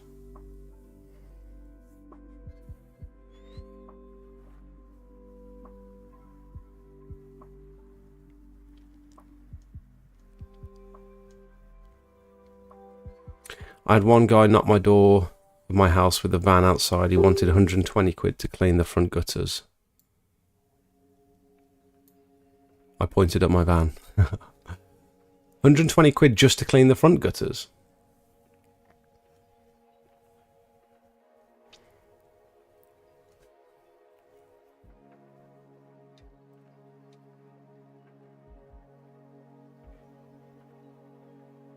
I got a tip for ads on Facebook. Have a female write your ads for you. The difference is made. They mention sparkly, glimmery shit and it works. What are you talking about? What ads are you running? I've got a lot of messages to catch up on. Jesus. Evening, Chelt. You're right, mate.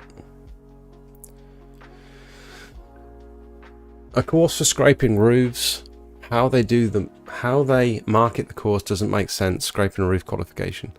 Wayne, I'm not sure what you're talking about. Weed killing once a month, okay if you have 10 in a day, but then £150 for a day driving around just seems not enough.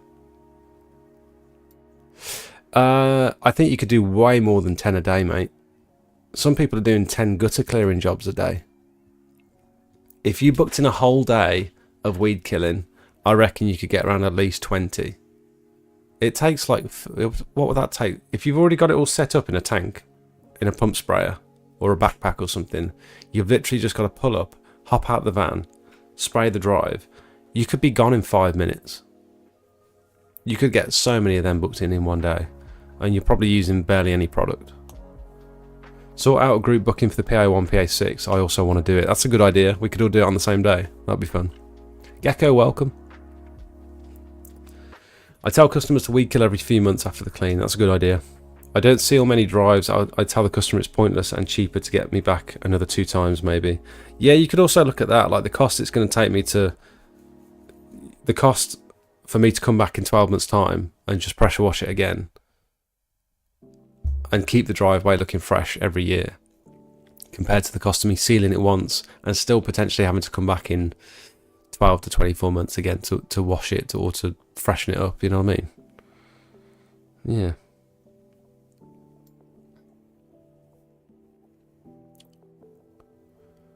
I double the clean cost to seal it. Tell them you can have a super clean driveway every 12 months for the cost of clean and seal every 2 years. That's a good way of framing it, yeah. Clean and seal every 2 years, or pressure wash and resand every 12 months. Strange year for me this year. Seemed to be having shitload of render cleans than patio, which is nice. You like doing the render cleans?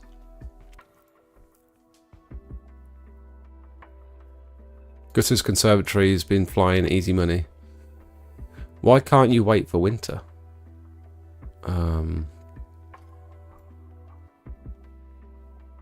You love winter, do you? For the gutter clearing. If you don't mind me asking, I am just starting out. How much do you charge for cleaning gutters? If you don't mind sharing. So it depends what you mean by cleaning. I always establish this with the customer straight away. It's like, do you want the external gutters, fascias and soffits washing? Or do you want me to vacuum the inside? It's important to make the distinction, because if you turn up to the job thinking you're just vacuuming the gutters, and what they meant was actually I want you to clean all the gutters, the fascias, the gable ends and stuff. Totally different job. Horrible job. Vacuuming at the moment, I'm at around about £45 per side. I'm just charging per side, unless it's like a huge mansion or it's like a terrible access or it's a commercial property. It's around about £45 a side. For the gutter fascia soffit cleaning, it's around about £50 per side. But I'll just adjust that based on the size of the property. If it's like very complex and there's lots of different runs and angles and access is poor, or I've got to go through the house to get to the back garden and stuff, like the price just goes up and up from there.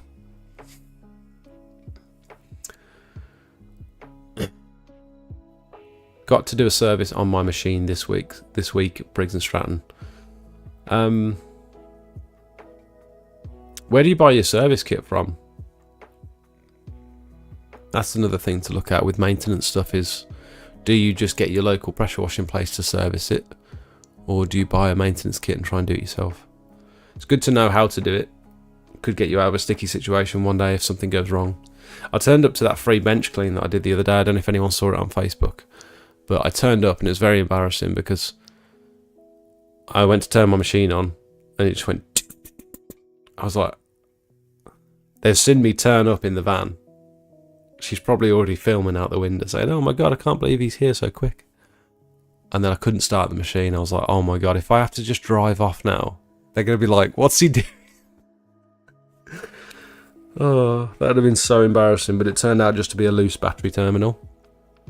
I had to like cut the end of the wire off, rethread it into the terminal and screw it back in, put it back on, and it fired up straight away. I was like, whew. But knowing how to do that sort of stuff, a lot of people that have been, they wouldn't have even thought to look at the battery. There's a lot of people in this industry, I'm amazed that they can get dressed in the morning. The amount of people that just don't know how to diagnose the most minor issues. So it's, and this isn't slating anyone, this is just like, we all come from different backgrounds, and I come from a background of like working on classic cars and stuff, and tinkering with computers, and just generally being fairly hands-on with stuff. I like, you know, rebuilding my BMX every couple of months. I used to do a lot of riding and stuff, but like if you're not used to doing all that sort of stuff, and you've come from like an office position, and you've got no experience with doing DIY around the house or anything, an engine is a very intimidating animal. And it's like, when something goes wrong, instead of investigating, the first thing you do is go online and ask for help, you know what I mean? And that's great, because that's what we do in the Discord. We're always diagnosing issues in the Discord, which is cool. Nice to be able to help these people. But like, if you can learn just the basics of how these machines work, it'll get you out of some proper sticky situations. I double the cost of a clear for a clean. So you're doing like 25 to £30 a side. That's cheap. I mean, where are you? You're in Manchester, aren't you? Bolton. I would say that's pretty cheap. 25 to £30 a side to clear the gutters, and then a minimum charge of £70. £40.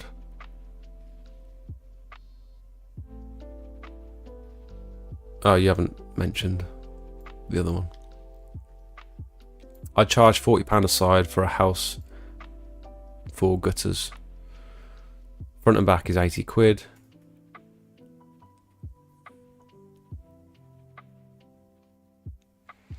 Gutters should not take longer than an hour a property. Me and Steve was on a roof clean this morning, and we got an emergency call out to a blocked downpipe. We were there 10 minutes later. Ladders off, took apart the downpipe, unblocked it all and reconnected, done. Yeah, especially when there's two of you as well, you can absolutely blast through gutters. I couldn't believe the difference when I started working with Zach and then again with Rich, and then again with Jakey, my brother Zach, by the way. I couldn't believe how much quicker we were getting through these gutter clearing jobs, because when you're doing it on your own, you're sort of doing it blind. You sort of just like, you're doing the poles, you go back and forward, you think, oh, that feels clear, and then you climb up the ladder, you think, oh shit, I've missed a bit, go back down, do it again, climb back up the ladder, and oh bastard, it's right on the end. And so you're sort of constantly rechecking your work, and then you've got to move the ladder, and then you've got to go up and check, take your before and after pictures, come back down, set up the equipment, do it again. And to unloading the van, packing stuff away, cleaning the equipment out after you finish the job, all that sort of stuff. If you've got another person to help you with that, you know, while you're chatting to the customer, they're unloading the van and setting the ladders up. Huge help, huge time saver. If you've got one person up the ladder spotting while you're clearing the gutters, yeah, back a bit, back this way, okay, yeah, you've got that, carry on. And it's like, it's so much quicker, so much easier. I totally took that for granted when I was working on my own. I thought there's no way we can like speed this up. It's only one vacuum. How much? Like the other person's just going to be standing around waiting for me to finish. It's not the case at all.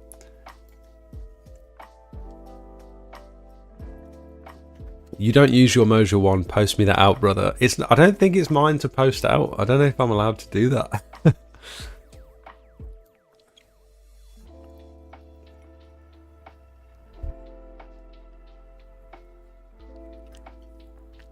I wash about 50 meters squared an hour with 20 liters per minute. Is that good or am I slow?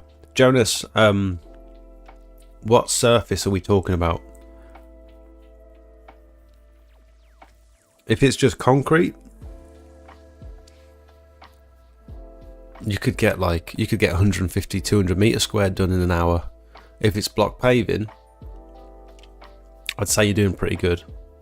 I doubt that's done though.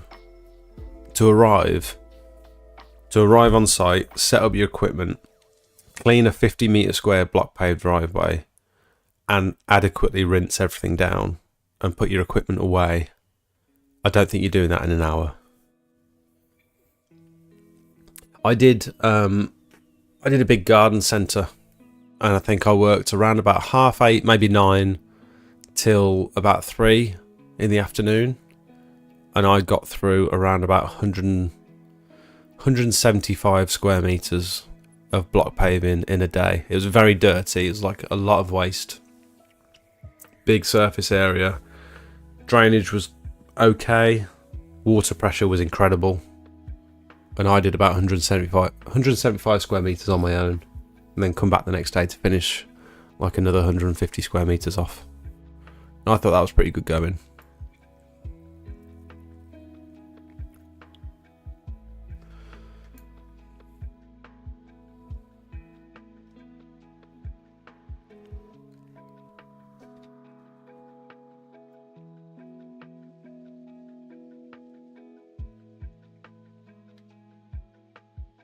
Did you see Macintosh making good a Cowboys roof clean? Nope.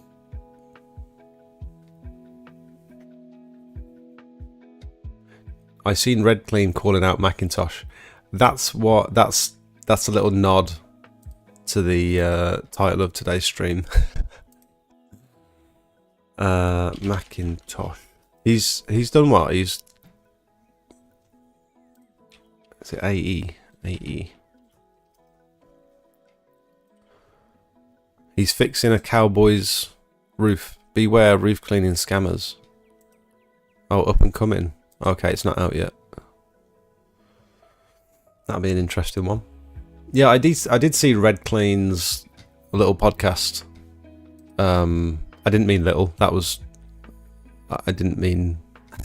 I'm not trying to dig on him. I didn't like it. I didn't think it was good. I thought the audio was terrible. I thought the points they were making were just it was just a non-conversation. Talking about kinetic energy over and over again. It sounded like the guy didn't actually know what kinetic energy meant. Just didn't agree really with any of the points they were making. saying like this isn't like a hit piece, we're not throwing any dirt, but that's all it was. Like, and then I didn't watch to the end because it was just unbearable to watch. It's just bad. It was just bad. But I think someone said they rated him. They rated Macintosh at the end of the video as well, which was a strange move. I don't know what they're trying to do. Drum up some drama. I don't know. I mean, if you're going to do a video like that, I feel like get some clear, concise points and think them through before you make the video. And some like good rebuttals to each of the things that Ashley said. But they didn't do any of that. They just sort of, I think they were saying how good Steam is, but it sounded like they didn't really have a good grasp of Steam cleaning either. Even though they obviously offer it as a service, it sounded like they didn't know what Steam cleaning, I don't know.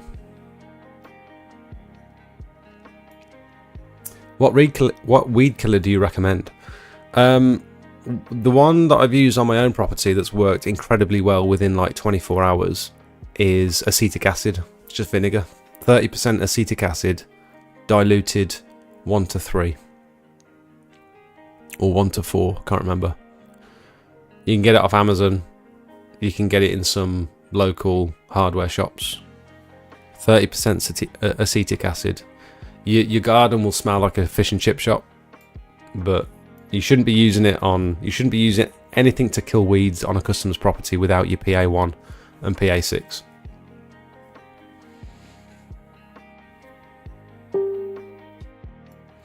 We had our Mossmatic on 170 bar last week, as Ashley said. Bloody thing nearly took off. I don't think he's. I struggled to get an answer from Macintosh when I tried to sort of ask him specifics on the setup that he was using, and he didn't seem to really know. He spoke a lot about it's not about pressure, it's more about flow, and I'm like, I understand, okay, but how much pressure are you using? And then when he said 170 bar, I thought that seems way too high. But then again, I don't use surface cleaners on roofs, so I don't know. 170 bar for a flat surface cleaner on a roof does seem high to me. I'd be wanting to keep it under around 150 personally, but I don't know.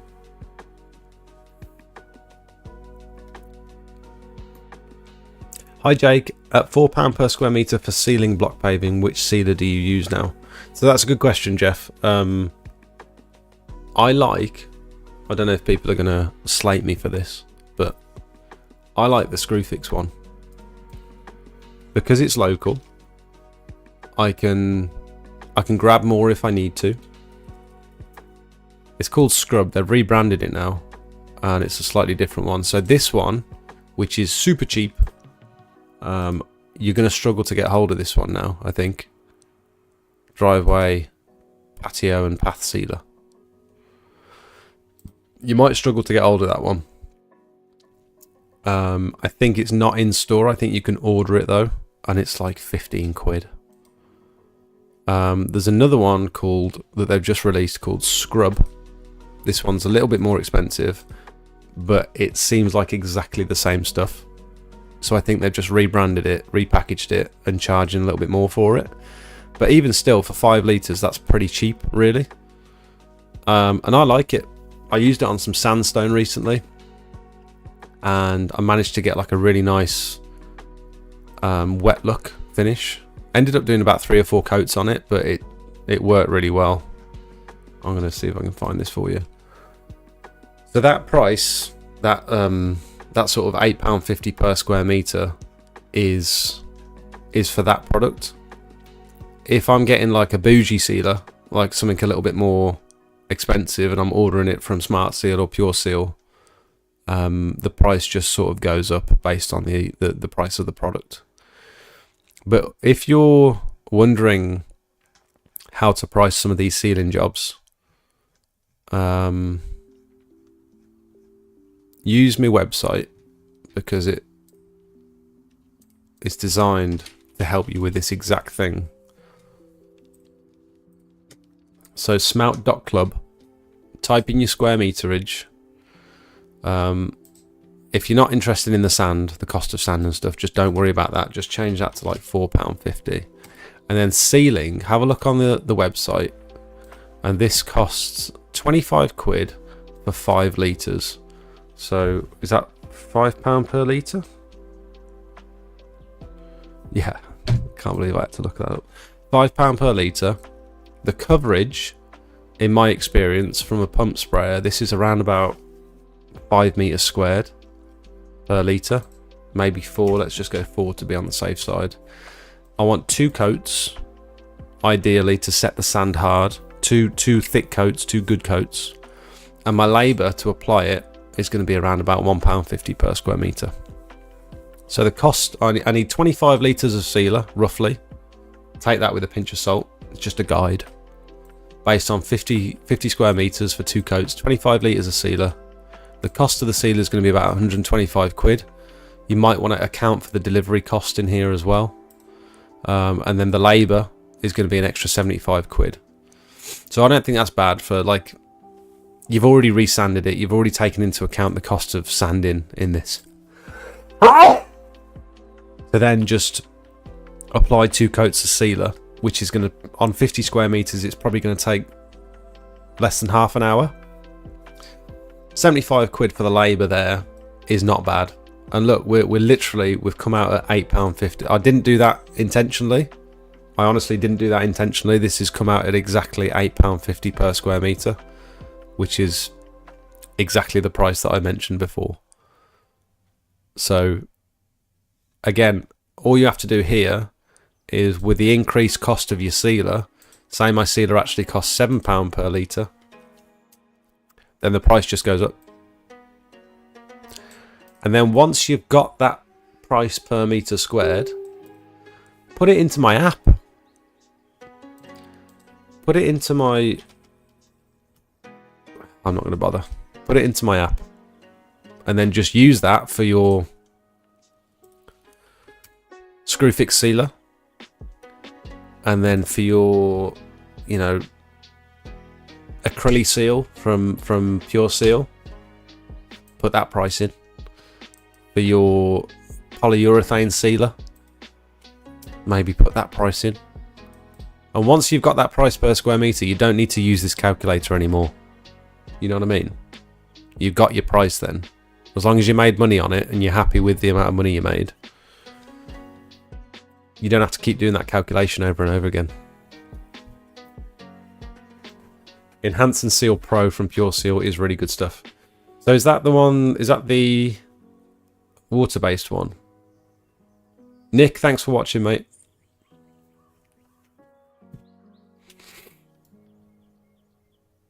I washed like 50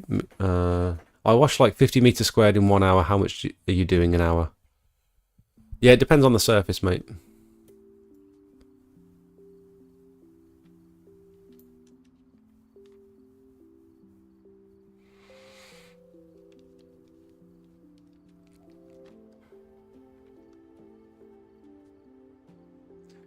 What do you think of cleaning caravans in holiday parks in the winter months? Yeah, that'd be an amazing service to offer. You just need to get in with them. That's the hardest thing I've found. I've done a few caravan cleans and I've put leaflets out and I've spoken to the management team and stuff.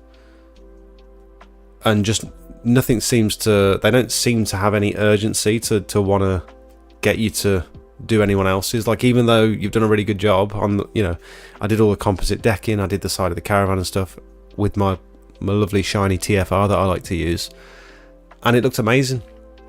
And I think, God, everyone's going to want theirs doing after they see this one. But in the winter, no one's there, so that's the other thing. They only use it in the summer months, and so you've got to... When I was cleaning these caravans, there was no one around, there was no one watching me. I think if I was to do it in the start of the season, when people are actually using the caravans, you'd probably get loads of work from it. I think it'll be a great business model if you can get in, if you can specifically target those places. Even those park homes where sort of old people go to retire. If you can get in with a park home, then they'll give you permission to go around and hand their leaflets out. Or you can give them a special pricing structure. Say like I would usually charge this much for a caravan, for a full caravan clean, like an external clean. But for this site, if you can get me, you know, more than 2 or 3 customers, I'll do a significant discount for your residents.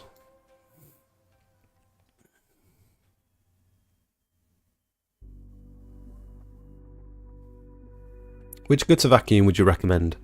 Vital, I would suggest a Gutter Vacuum Systems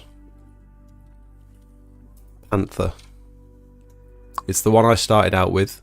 It's the one we still use today. I've got a bigger one, but I don't use the bigger one for residential stuff because it's so chunky. I only use it for commercial stuff. So we've got this Gutter Vacuum Systems Panther, 1700 watt, nice and small, nice and light. You can even carry this up onto like flat roofs and stuff. Get it down small alleyways. Oh, this comes with the carbon poles. You can get a cheaper one if you go for the aluminium poles, which is what I've got, which I actually prefer the aluminium poles, to be honest.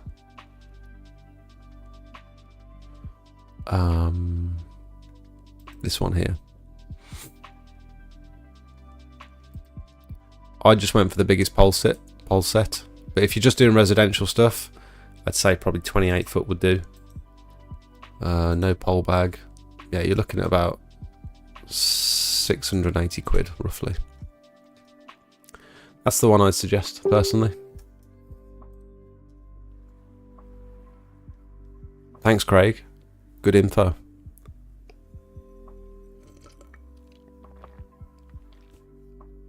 Not only is the Panther a good vacuum, but if you don't know, Julia from Gutter Vacuum Systems and just generally their team have some of the best customer service in the industry, so you can't go far wrong. I did 250 square meters with a Karcher 750MX, which is 10 years old. The driveway and the stone walkways around the villa had a lot of organic growth, overgrown weeds, also sanded it. Did it in 4 days. Oh, that's the difference with an electric Karcher. An electric Karcher with, compared to a petrol machine. We've used the Panther on commercial too. It's great. It's very mobile. Yeah, we've used the Panther on commercial as well.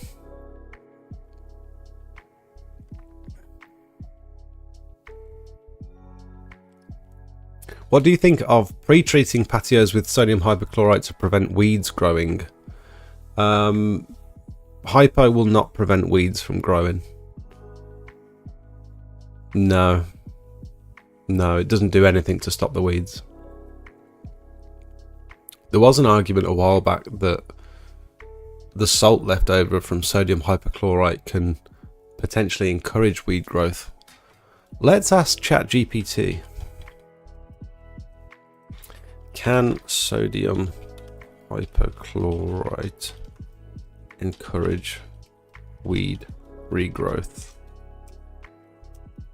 when cleaning block paved drives? Sodium hypochlorite does not encourage weed regrowth.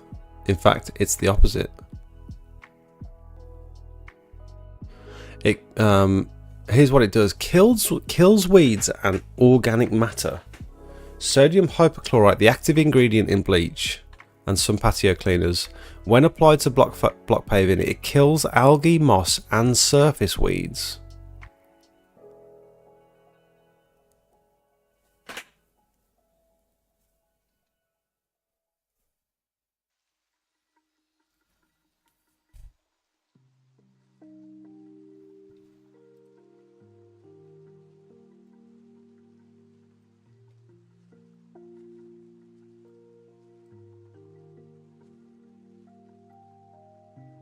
Where's Matt?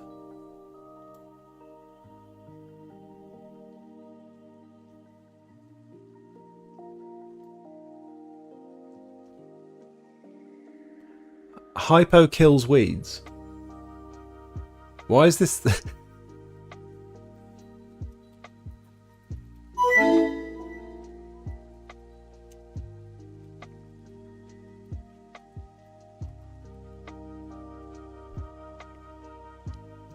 Sodium hypochlorite can kill surface weeds, but it's not a systemic weed killer like glyphosate. When applied to organic material like weeds, it destroys cells on contact. This will often kill or severely damage any exposed green parts of the weeds, especially small, shallow, rooted growth. Right, it does not travel down to the roots, so it's not very effective. Right, now we're getting somewhere. Unlikely to prevent regrowth. Right, okay, so it might kill what's visible, but the weed can regrow if the root survives. Right, thank you. That clears things up.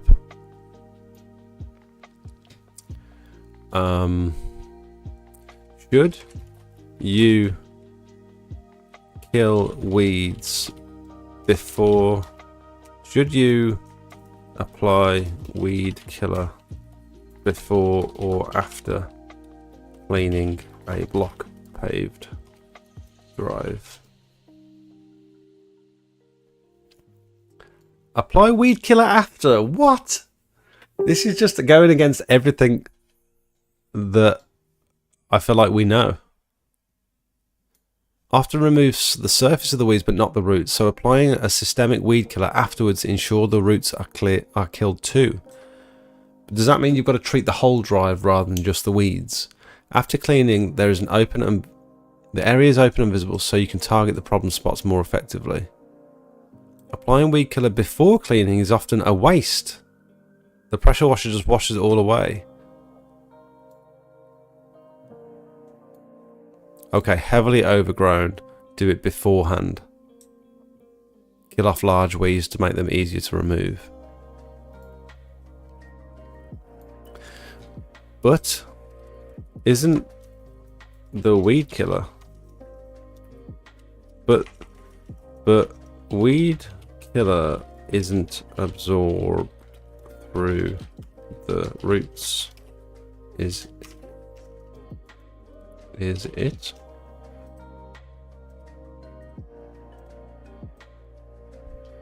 You're absolutely right. Let's break it down. Absorbed through the leaves. Systemic weed killer like glyphosate is absorbed through the leaves. It moves down through the plant to the roots. So yes, you are right. Systemic weed killers need to be sprayed onto the leaves, not the soil or bare ground. Residual weed killers work by contaminating the soil and are absorbed through the roots. Okay.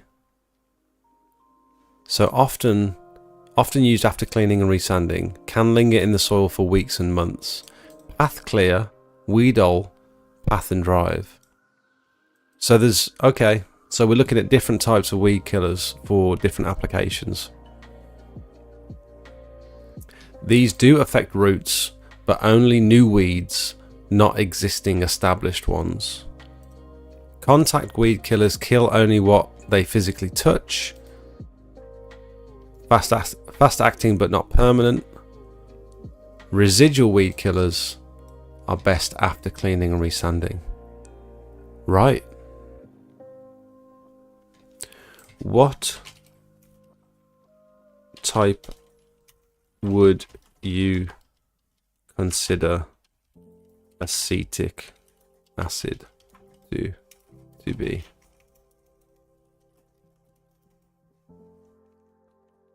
It's a contact weed killer. Okay. Doesn't travel to the roots. Not systemic. No long-term effect. Acetic solutions above 10% are much more effective than household vinegar. This is, yeah, cool. I'm way behind with viewing, but don't forget about CleanLink's new machines. Oh, CleanLink's new machines.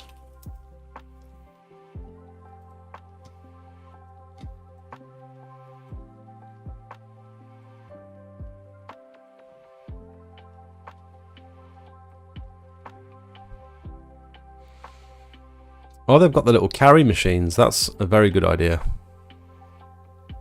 Very good idea indeed. You could fit one of these in the back of your car. 12 litres per minute. Brilliant. What does that come with?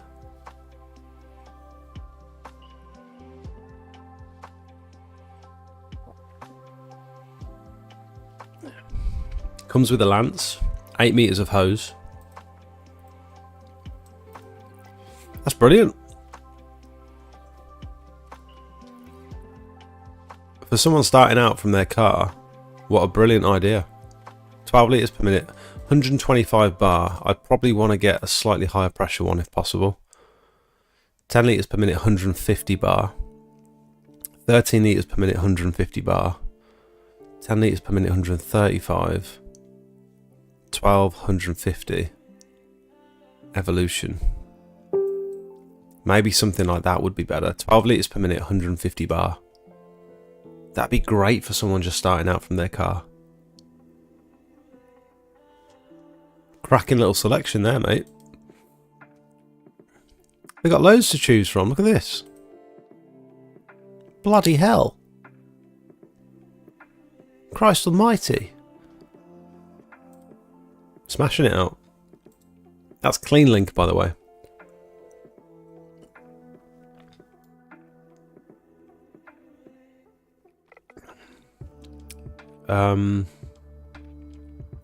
Central One Network says, I'm so far behind. I clean caravans, mate. Good number, a few hundred on a site. When one sees you cleaning, they all want it done. So the sodium hypochlorite will sanitize the surface, so it'll clear any remaining like organic staining, like algae, black spots and stuff. So once it's sanitized and everything's killed off on contact, you're basically starting out with a fresh sanitized surface. I'd suggest it doesn't necessarily do anything to prevent weeds. What coverage are you getting for 5 litres of sealer? Roughly around about 4 to 5 square meters per litre. Why, speaking about Screwfix and their sealer, is anything else you can get from your Screwfix Toolstation Wick shops? It's so handy having somewhere on the doorstep things like tarmac sealer, etc. Yeah, I think you can actually get the Tarmaseal from B&Q, but I think it's online only. I'm not sure. But yeah, if you can get stuff local, if you run out halfway through, or if you buy too much, especially when you're new, cash flow is huge. So for a business, for like an established business, like for me, for example, if I've got an extra 3 tubs in the garden of Nexus Titan, which is like 65-70 quid a tub, for me now, that's not such a big issue, because I know I'm going to use it eventually. But for someone just starting out, that's what,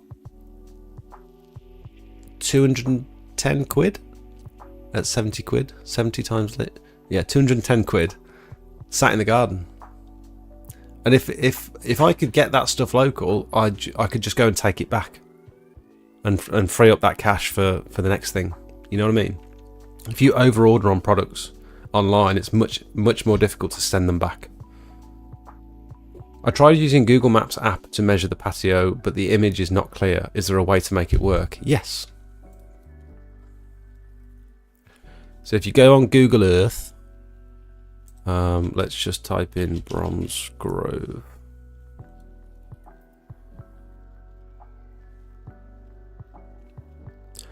I'm going to have to go for a wee soon.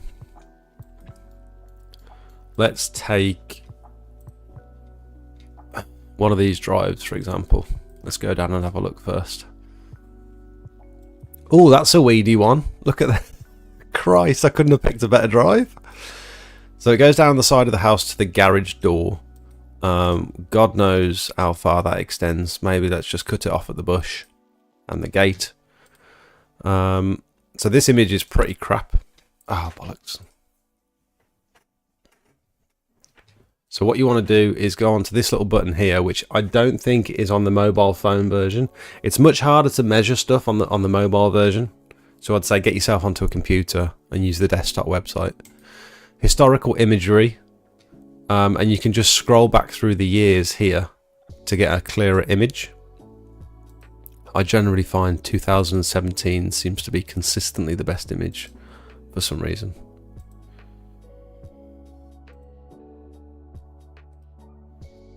Not bad. I mean, to see 2007 is actually not bad for clarity.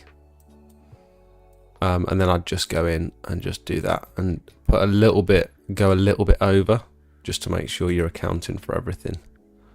You got to remember these roofs tend to overlap probably about a foot as well, so you got to take that into account. So we're looking at about 78 square meters for that one. That's how I do it, mate. If it's a job that's far enough away where I don't want to go and quote it in person, I need to go for a wee. I'll be back in a sec.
I'm back.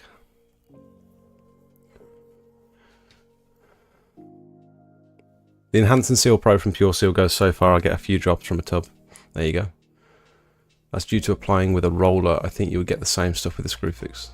Yeah, I mean, sealer coverage generally, it's all the same really. Some of it's like thicker, I suppose. Obviously the tarmac sealer is a totally different animal, so that's much less. But as long as it's around about the same viscosity, you're going to get roughly about the same. It very much depends on how you apply it. If you're putting it on with a roller, you're going to be using so much more product. I wouldn't recommend using a roller for block paving either.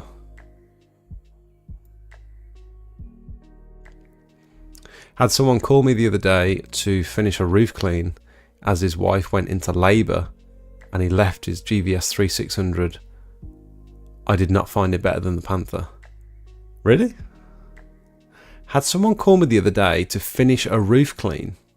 His wife went into labour and he left his gutter vacuum there. That's a pretty... You must have quite a close relationship with that guy for him to trust you to go and do that. Why do you prefer the aluminium poles? I've never used carbon poles. I can imagine the carbon poles are a lot lighter, but from what I've seen, they're more maintenance, higher tendency to either wear or break, and to replace them is much more expensive. And I think the aluminium poles, just for the price, are just absolutely fine. And I'm a tight ass, and so if it works, it's fine. Probably a little bit heavier. I reckon at height as well. I think Julia told me at some point at height that aluminium could potentially be could be more stiff. You'd have less flex at height if you're using like 40 foot worth of poles. The aluminium might be the better choice, although it's going to be heavier. I can't remember that conversation was like over 2 years ago, so I'm not sure if I might be misquoting her, so take that with a pinch of salt. What's the best sealer for Yorkstone? I'm torn between Pure Seal Multi-Seal Pro and Floor Seal Breathable Sealer and Waterproofer. I would avoid a floor seal, breathable sealer and waterproofer. I'd avoid waterproofers. That might be something ever so slightly different to what you're actually hoping it will do. For Yorkstone, Yorkstone's just sandstone, isn't it? I forgot to find that sandstone one that I did recently that came up really well. Here we go. So this is Screwfix sealer. So before cleaning, after cleaning, and you can see it's quite pale, quite faded. Brought the colours back though, so it looks really good, I think. And then I did 3 or 4 coats of Screwfix sealer to sort of build up. Is it resins? Build up the resins, I suppose. And this was it. This was dry. After cleaning, no sealer. After sealing. So this is fully dry. And you can see it's giving it like a wet look kind of sheen. Which is very cool. I've not achieved this before because I just never put enough coats on. The customer says they want it sealing. I do 2 coats and it's like, that's fine. Because I've sealed it, that's what they asked me to do. But this, it went further than I expected it to go. So I said to the customer, like, I can just use the rest and build up that sort of glossy look. And he just sort of said, yeah, go for it. And so, I mean, look at the difference. Cleaned, sealed. And that's just with a cheap sealer. So I think the impression I get is the more expensive sealers seem to have like a higher resin content. This is a water-based one from Screwfix. This is that scrub stuff. But you could also get, you could probably get a similar result from like a Pure Seal.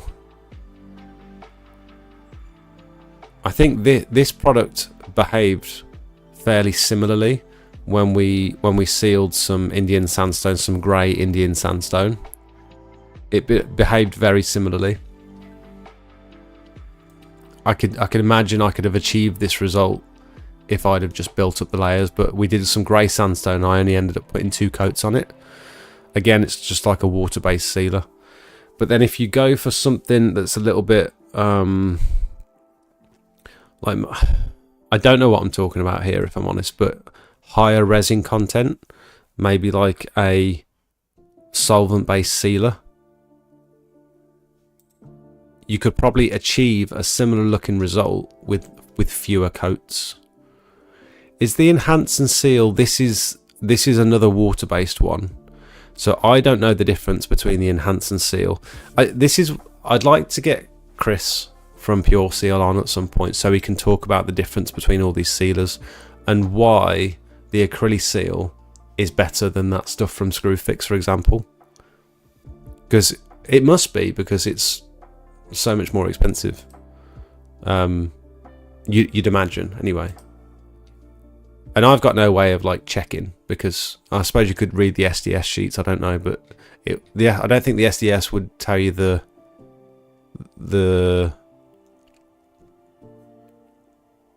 I think it tells you the content, but it doesn't necessarily tell you the amount of each thing that's in there. I don't know. And then you've got the multi-seal. What is this? Is this water-based or is this high solids content? Whatever that means. Seals concrete and natural stone. So I don't think this one's water-based, is it? Much better than its water-based competitors and longer lasting. So I'm guessing this is solvent-based. Probably like a xylene product. If this does occur, apply xylene. So yeah, this one's a xylene-based product. And then you've also got the Smart Seal stuff. And I don't know the difference between Smart Seal sealers and Pure Seal sealers. All I'm doing, really, is looking at the price. So these are quite clearly dry finish, which is cool to know. We've got a enhanced color, and then we've got a wet look finish. So this is good that you can see sort of see the difference in what you can expect from the product. So I like that. Again, more expensive than the Screwfix stuff, because this is, I wonder what they've got a water-based one, I think.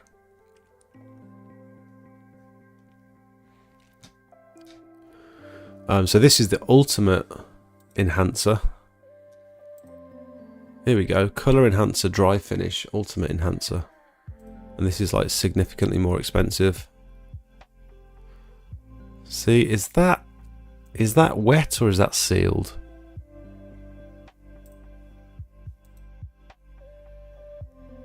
Kind of just looks like it's wet to me.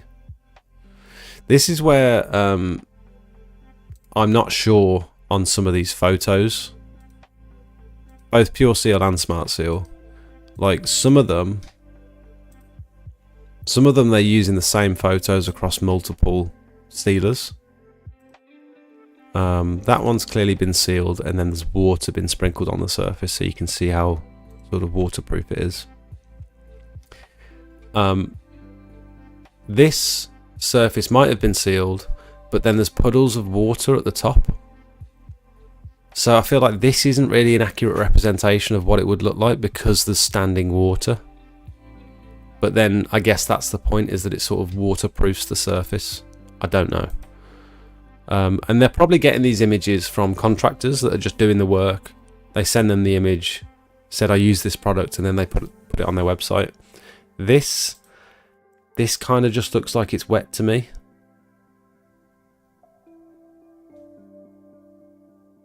Although I'm not sure. Like, is that... And you also don't know.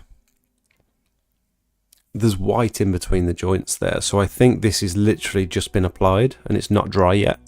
So this isn't... For me, this wouldn't be an accurate representation of what it would look like when it's sealed. I want to see what it looks like when it's dry, not when it's just been applied. This... Again, there's puddles. If you look over here, there's standing water. So this, for me, isn't an accurate representation of what it would look like. I don't know. So I struggle to like trust all these images. That sort of thing would be the best example, because this is like a piece of slab that's had different types of sealer painted on it.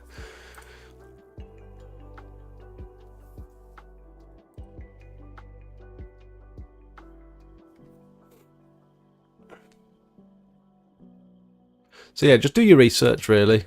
There's so many options out there. Is this the water-based one, this concrete sealer?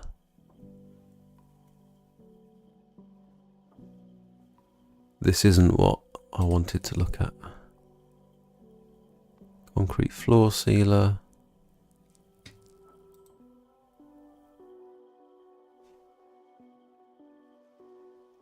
Yeah, I don't know. Of course, bleach kills weeds. Bleach will kill pretty much anything. Kills grass, so it's going to kill weeds. Yeah, but like not like long term. It's not. I mean, we just been through that. Surely it's common sense. Why do it before? So applying weed killer beforehand absorbs through the leaves, kills the root. Then you knock the head off with the turbo nozzle, and it doesn't grow back because the root's dead. If you clean it first and then apply the weed killer, it doesn't absorb through the root, and so the root is still there, it's still active, it's just going to grow back. If you're applying sodium hypochlorite to the weeds, as far as I'm concerned, it'll just burn and bleach the weed. It doesn't necessarily like kill it, like proper weeds anyway. We just established with ChatGPT that it won't kill like established heavy weed growth. Jake needs to do the Pure Seal course. They don't talk about weed killing on the Pure Seal course, I don't think.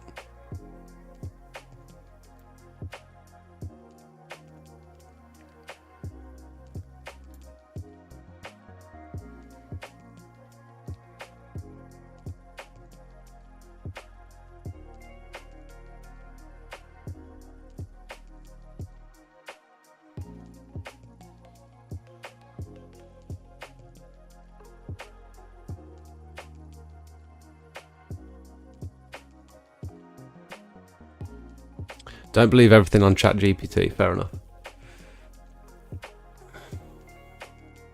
JCB, nice bit of kit.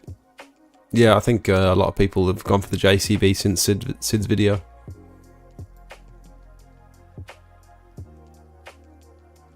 You can get sodium hypochlorite from B&Q. That is true.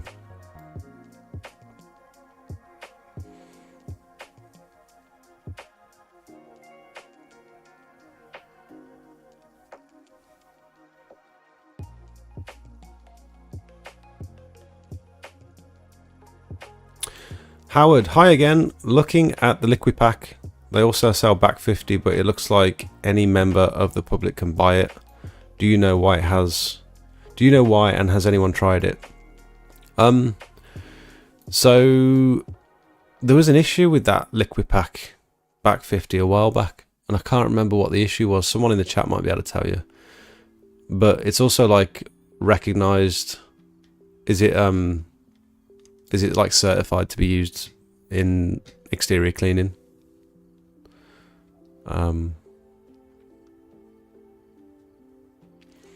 Have you ever used Thompson's one coat paving sealer? No, I don't think that's the sort of product you want to.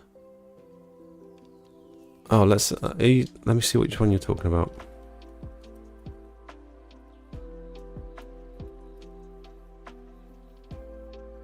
Oh, that one, Tool Station. No, I've never tried this one, mate. No.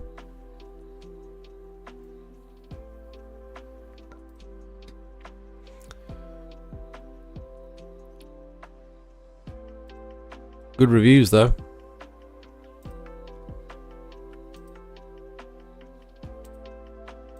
Nice little before and after that one.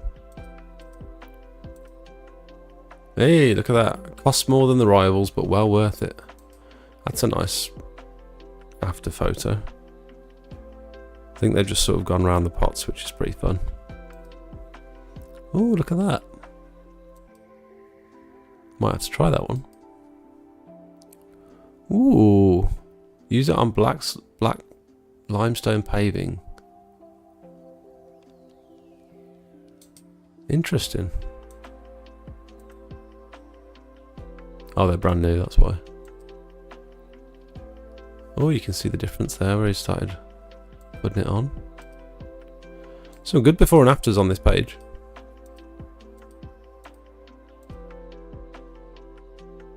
Slate.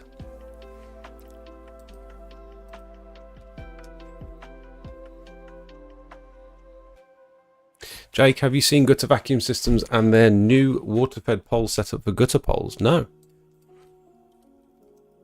Let's have a look.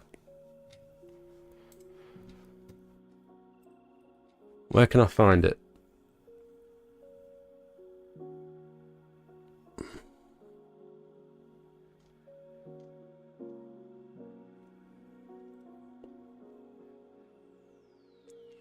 What would it be under?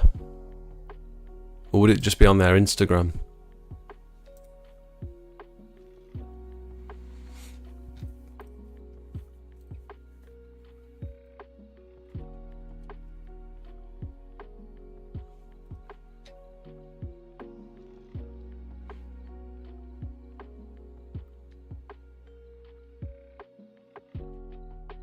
Where'd you find it, matey?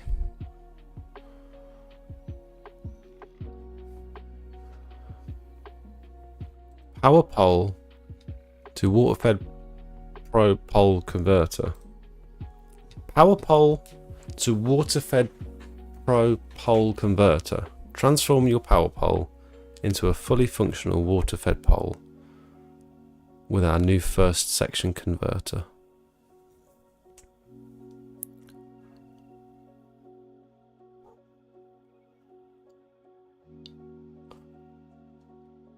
I'm not really sure I fully understand.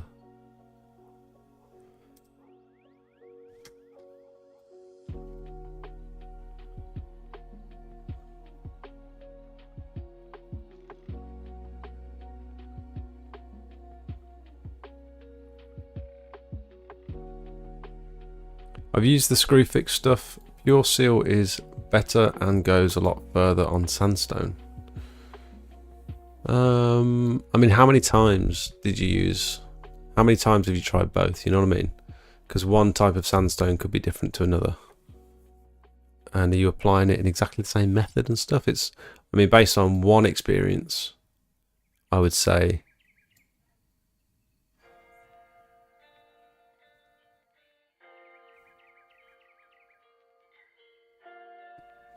sorry, it may be too early to ask, how do you protect a van-mounted machine and hoses from freezing in the winter? Never too early to ask that sort of question, mate. You can either have some sort of system in the van where it will, what do they call them? Like a, it's not a heater bar, it's like a frost bar, like a. Some people go for the diesel heaters, which I don't like the idea of having like a diesel heater on overnight in the van. Some people have electric bar anti-frost heaters set up all around the van. Very low power, but they just take the edge off the frost, and so it stops any water sort of freezing in the van. Because when your hoses and stuff are full of water, and then if that freezes overnight, the water can expand and it can like blow your seals in your pump and all sorts. And if you try and start your machine in the morning and there's ice in the pump, you can potentially do some serious damage. Apparently over the winter, that's the number one thing where places like Rutland Pumps and PWS have most of their maintenance issues, is because people have started to tried to start a frozen machine. I like to use a little just on an extension lead. The easiest setup for me is extension lead from the house through the cat flap, and then into the van with a little oil-filled radiator just on low, just to keep the frost away, and that's worked for me over the last couple of years. The wife's duvet. Tube heaters, that's what I meant. Insulation and oil-filled radiator. Yeah. I've got to lay new patio for my mom. She's chosen honed/sawn sandstone. Looks ace. Question best sealer.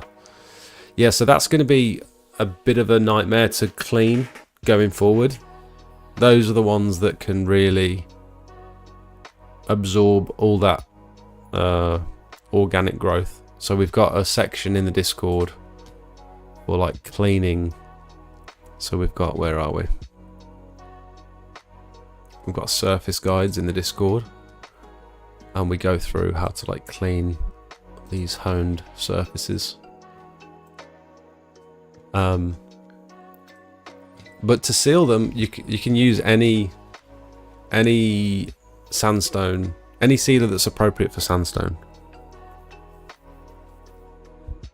And I would probably, that would be one of the surfaces where I would recommend sealing it and cleaning and topping up that sealer every couple of years at least, because those once that organic growth gets down into the pores of the sandstone, it can be quite hard to remove with just a pressure washer and a bit of hypo. Generally, if you come across these honed surfaces, generally you need to post treat them with biocide.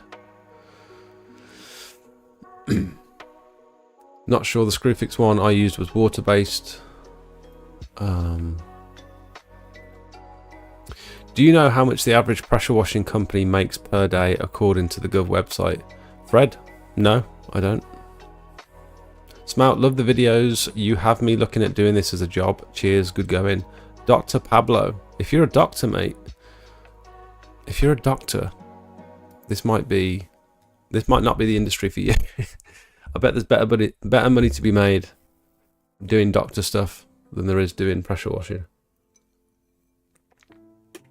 But I'm glad I've inspired you, mate. Thank you. Thanks for letting me know. Looking at B&Q, couldn't find hypo. I think it's Liquid Pack. I think B&Q sell the Liquid Pack hypo.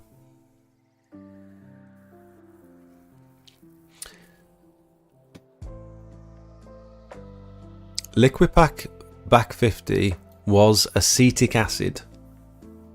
Lee from West Coast had the problem. When I bought some to try, it wasn't the correct viscosity. I think it was watered down already, making it not Back 50. Oh well, there you go. That's from Matt in the chat.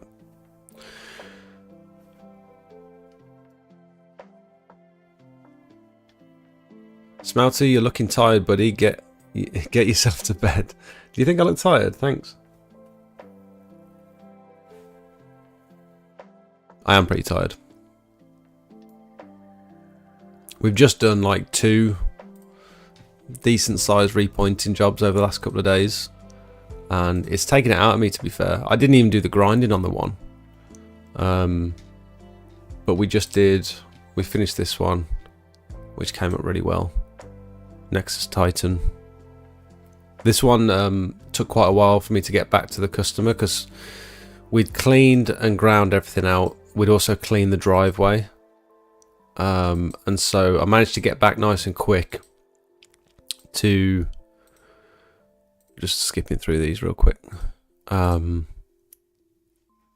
apply the hard setting jointing sand to the driveway, because Jakey went on holiday. So we did this. Jakey went on holiday, and then I was on my own for the week, and I forgot that he was going on holiday, and so I'd booked in just as much work for the 2 of us, but then I had to do it all by myself. So I was sort of scratching around trying to do as much as I could on my own. So I ended up doing the drive, but then we had to, but then the customer basically had to wait like 2 weeks before I could get back and repoint the patio after we'd ground it out. And he was so patient, such a lovely customer this was. It was like the perfect customer. He got in touch. He sent me photos. He was very easy to deal with when it came to like popping around,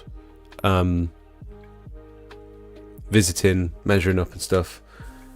He didn't bat an eyelid at the quote. He just said, "Yeah, sounds good, sounds great." I sort of explained the hard setting sand to him, and he was going to have the driveway sealed, but I said you might be better off with hard setting sand, and it's a little bit cheaper. He's like, "Yeah, happy to go with your recommendation." And he just didn't chase me. He didn't, like, you know when you know the job's like, the turnaround is taking longer than you expected, and you expect like my communication should have been better, but you expect a text from the customer saying like, any news on sort of when you'll be back round to finish. None of that. He literally just let me crack on with it, and I texted him and said, "Looks like we'll be able to get back to you on this day, weather dependent, all that sort of stuff." It's like, "Yep, no worries." Came round to repoint it. We had a good chat on the drive about business and stuff. He runs his own business, so he understands. Just like the dream customer, paid instantly, left a lovely review, and it's just like, God, I wish all my customers were like this guy. We had a bacon sandwich, made us a bacon sandwich and coffee, just like brilliant. And then we had, like, the next day we had this one to do, and it's just the brushing, man. The grinding and the cleaning isn't an issue. It's squeegeeing all the compound and then brushing off the excess that really gets me, because we've only got like a short soft broom. We can use the big dozer broom to get most of the excess off, but the short soft broom, when I'm trying to tidy the joints and brush the excess off, God, it kills me, kills my back. So I am feeling quite tired from the last couple of days. You don't need that first section, just the Euro adapter for a tenner with a hole in for the hose. That's what we use on our power poles.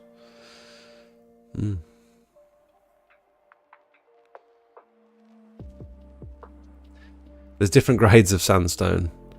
There's all different grades of sandstone. Yes, are you referring to like sealing 2 different types of sandstone and one product going further than the other?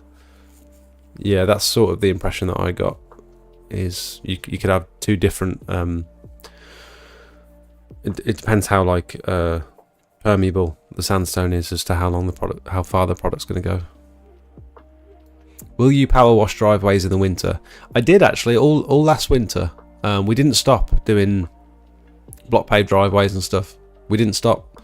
There's definitely less inquiries, like much fewer inquiries than we have in the summer. But we still did it. You still get dry days where you can go back and resand. I think people seem to think you can't clean driveways in the winter, but we did.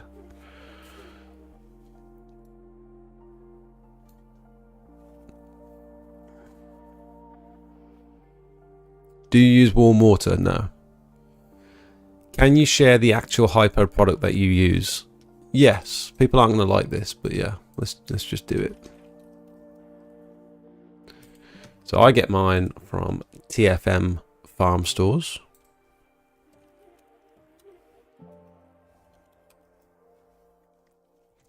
And I pay $27.95 for 25 litres. This is just Farm Shop Hypo. So this isn't...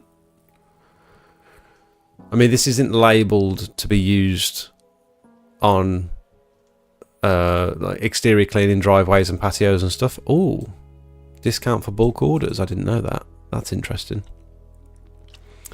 Whereas if you go for sodium hypochlorite from Pure Seal, for example, they will boast that this one's like label compliant and stuff. It doesn't actually say on here label compliant.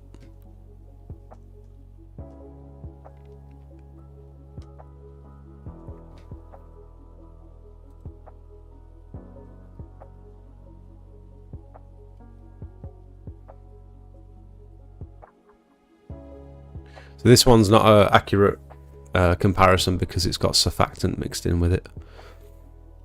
Should not be used as a biocide. Here we go, look. Nuclear Pro is our label compliant oxidizer. I don't know why they don't say that on the other one. On the other sodium hypochlorite. You can only buy it in batches of 3 because that's the only way they'll ship it to you, I suppose. Why does it not say label compliant on this one?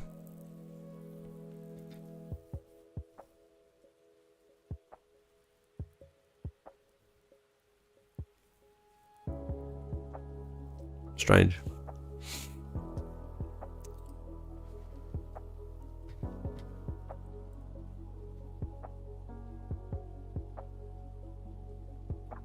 So I add the surf boost, the Pure Seal surf boost surfactant to it, which is this.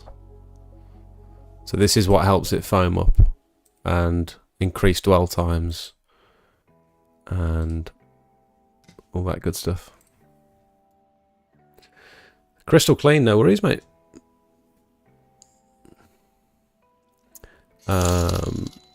Rebler, that's very kind of you, you cheeky monkey. What's that for? You haven't even put a message. Oh, mate, thank you so much. Uncalled for, unexpected. Very much appreciated, though. Thank you, mate. Farm Shop sells hypo and normally cheaper than other places. What hard setting sand do you use, Jake? I use the Pro Joint Poly Sweep from Nexus. You can order this from... I'm trying to get a discount from these guys, but it's so... that they're so slow. The person is always on holiday. They said they can get me a discount for the group. They've said it like 4 times. And they're just not coming back to me with a discount code, which is extremely annoying. But I speak to one of the guys on WhatsApp, and he always does me a discount when I ring up. So you can get this ordered to your address or the customer's property or whatever. This is the stuff I use from Pro Tyler Tools.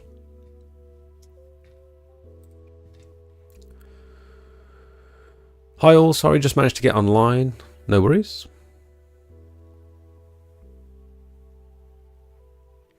The hypo you order mentions driveways and patios in the description. From TFM.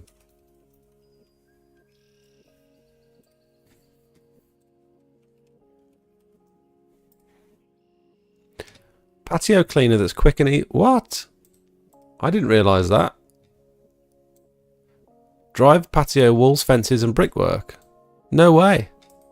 See, I went into the shop the other day and the guy was like, being a bit weird with me. Or the lady serving me, and then the guy stood behind her was like, oh, all these guys using this stuff, you know, we get all these pressure washers using this. They shouldn't be using this stuff. This is for like cleaning out cattle, you know, stables and whatnot. It's for disinfecting. They shouldn't be using it on driveways. And I was just like, okay. But it actually says it on their website, so that's interesting. So does that mean this is label compliant? I suppose it's got to say it on the label what it's designed for. Does Pure Seals one say on the label what it's designed for? What you should be using it on? Or is it just on the website?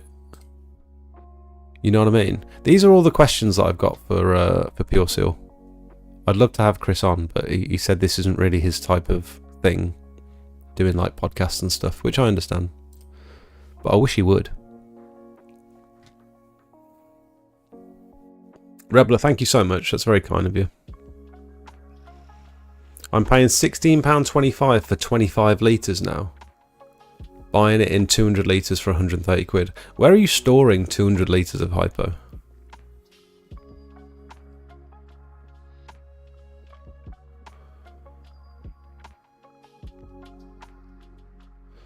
Yeah, the prices for hypo are, you know, they vary so much depending on where you get it from. And from what I can tell, there's no difference. As long as you're getting 15% hypo, I mean, what could possibly be the difference? It's just in a different packaging. 15% hypo from here compared to 15% hypo from a different shop. They're not going to behave any differently, surely.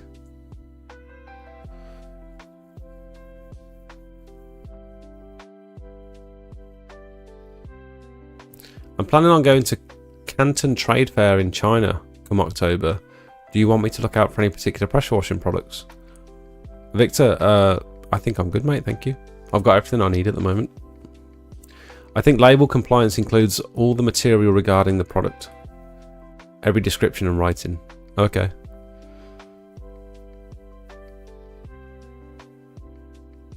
We shop at the same place that supply Pure Seal.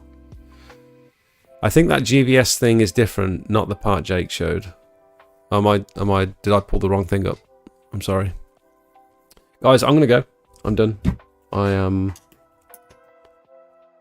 don't think I've got anything else to talk about this week. Has anyone got any parting questions? Anything I can quickly answer before we head off? Thank you all for watching. I came on here with virtually nothing to talk about, so I think we've done almost 3 hours. How have we done that? It's all your guys' questions, I suppose. Booty call. I don't know about that, mate. I'm engaged. Quickly answer. What's the meaning of life? Oh, you want a quick answer? Hang on. Thanks for the info. No worries. Thank you for watching, everyone. Have a wonderful evening, and I will see you next week. Make it a good week. Absolutely smash it. Try a little something that you haven't tried before. Step outside your comfort zone. Cheers, Jack.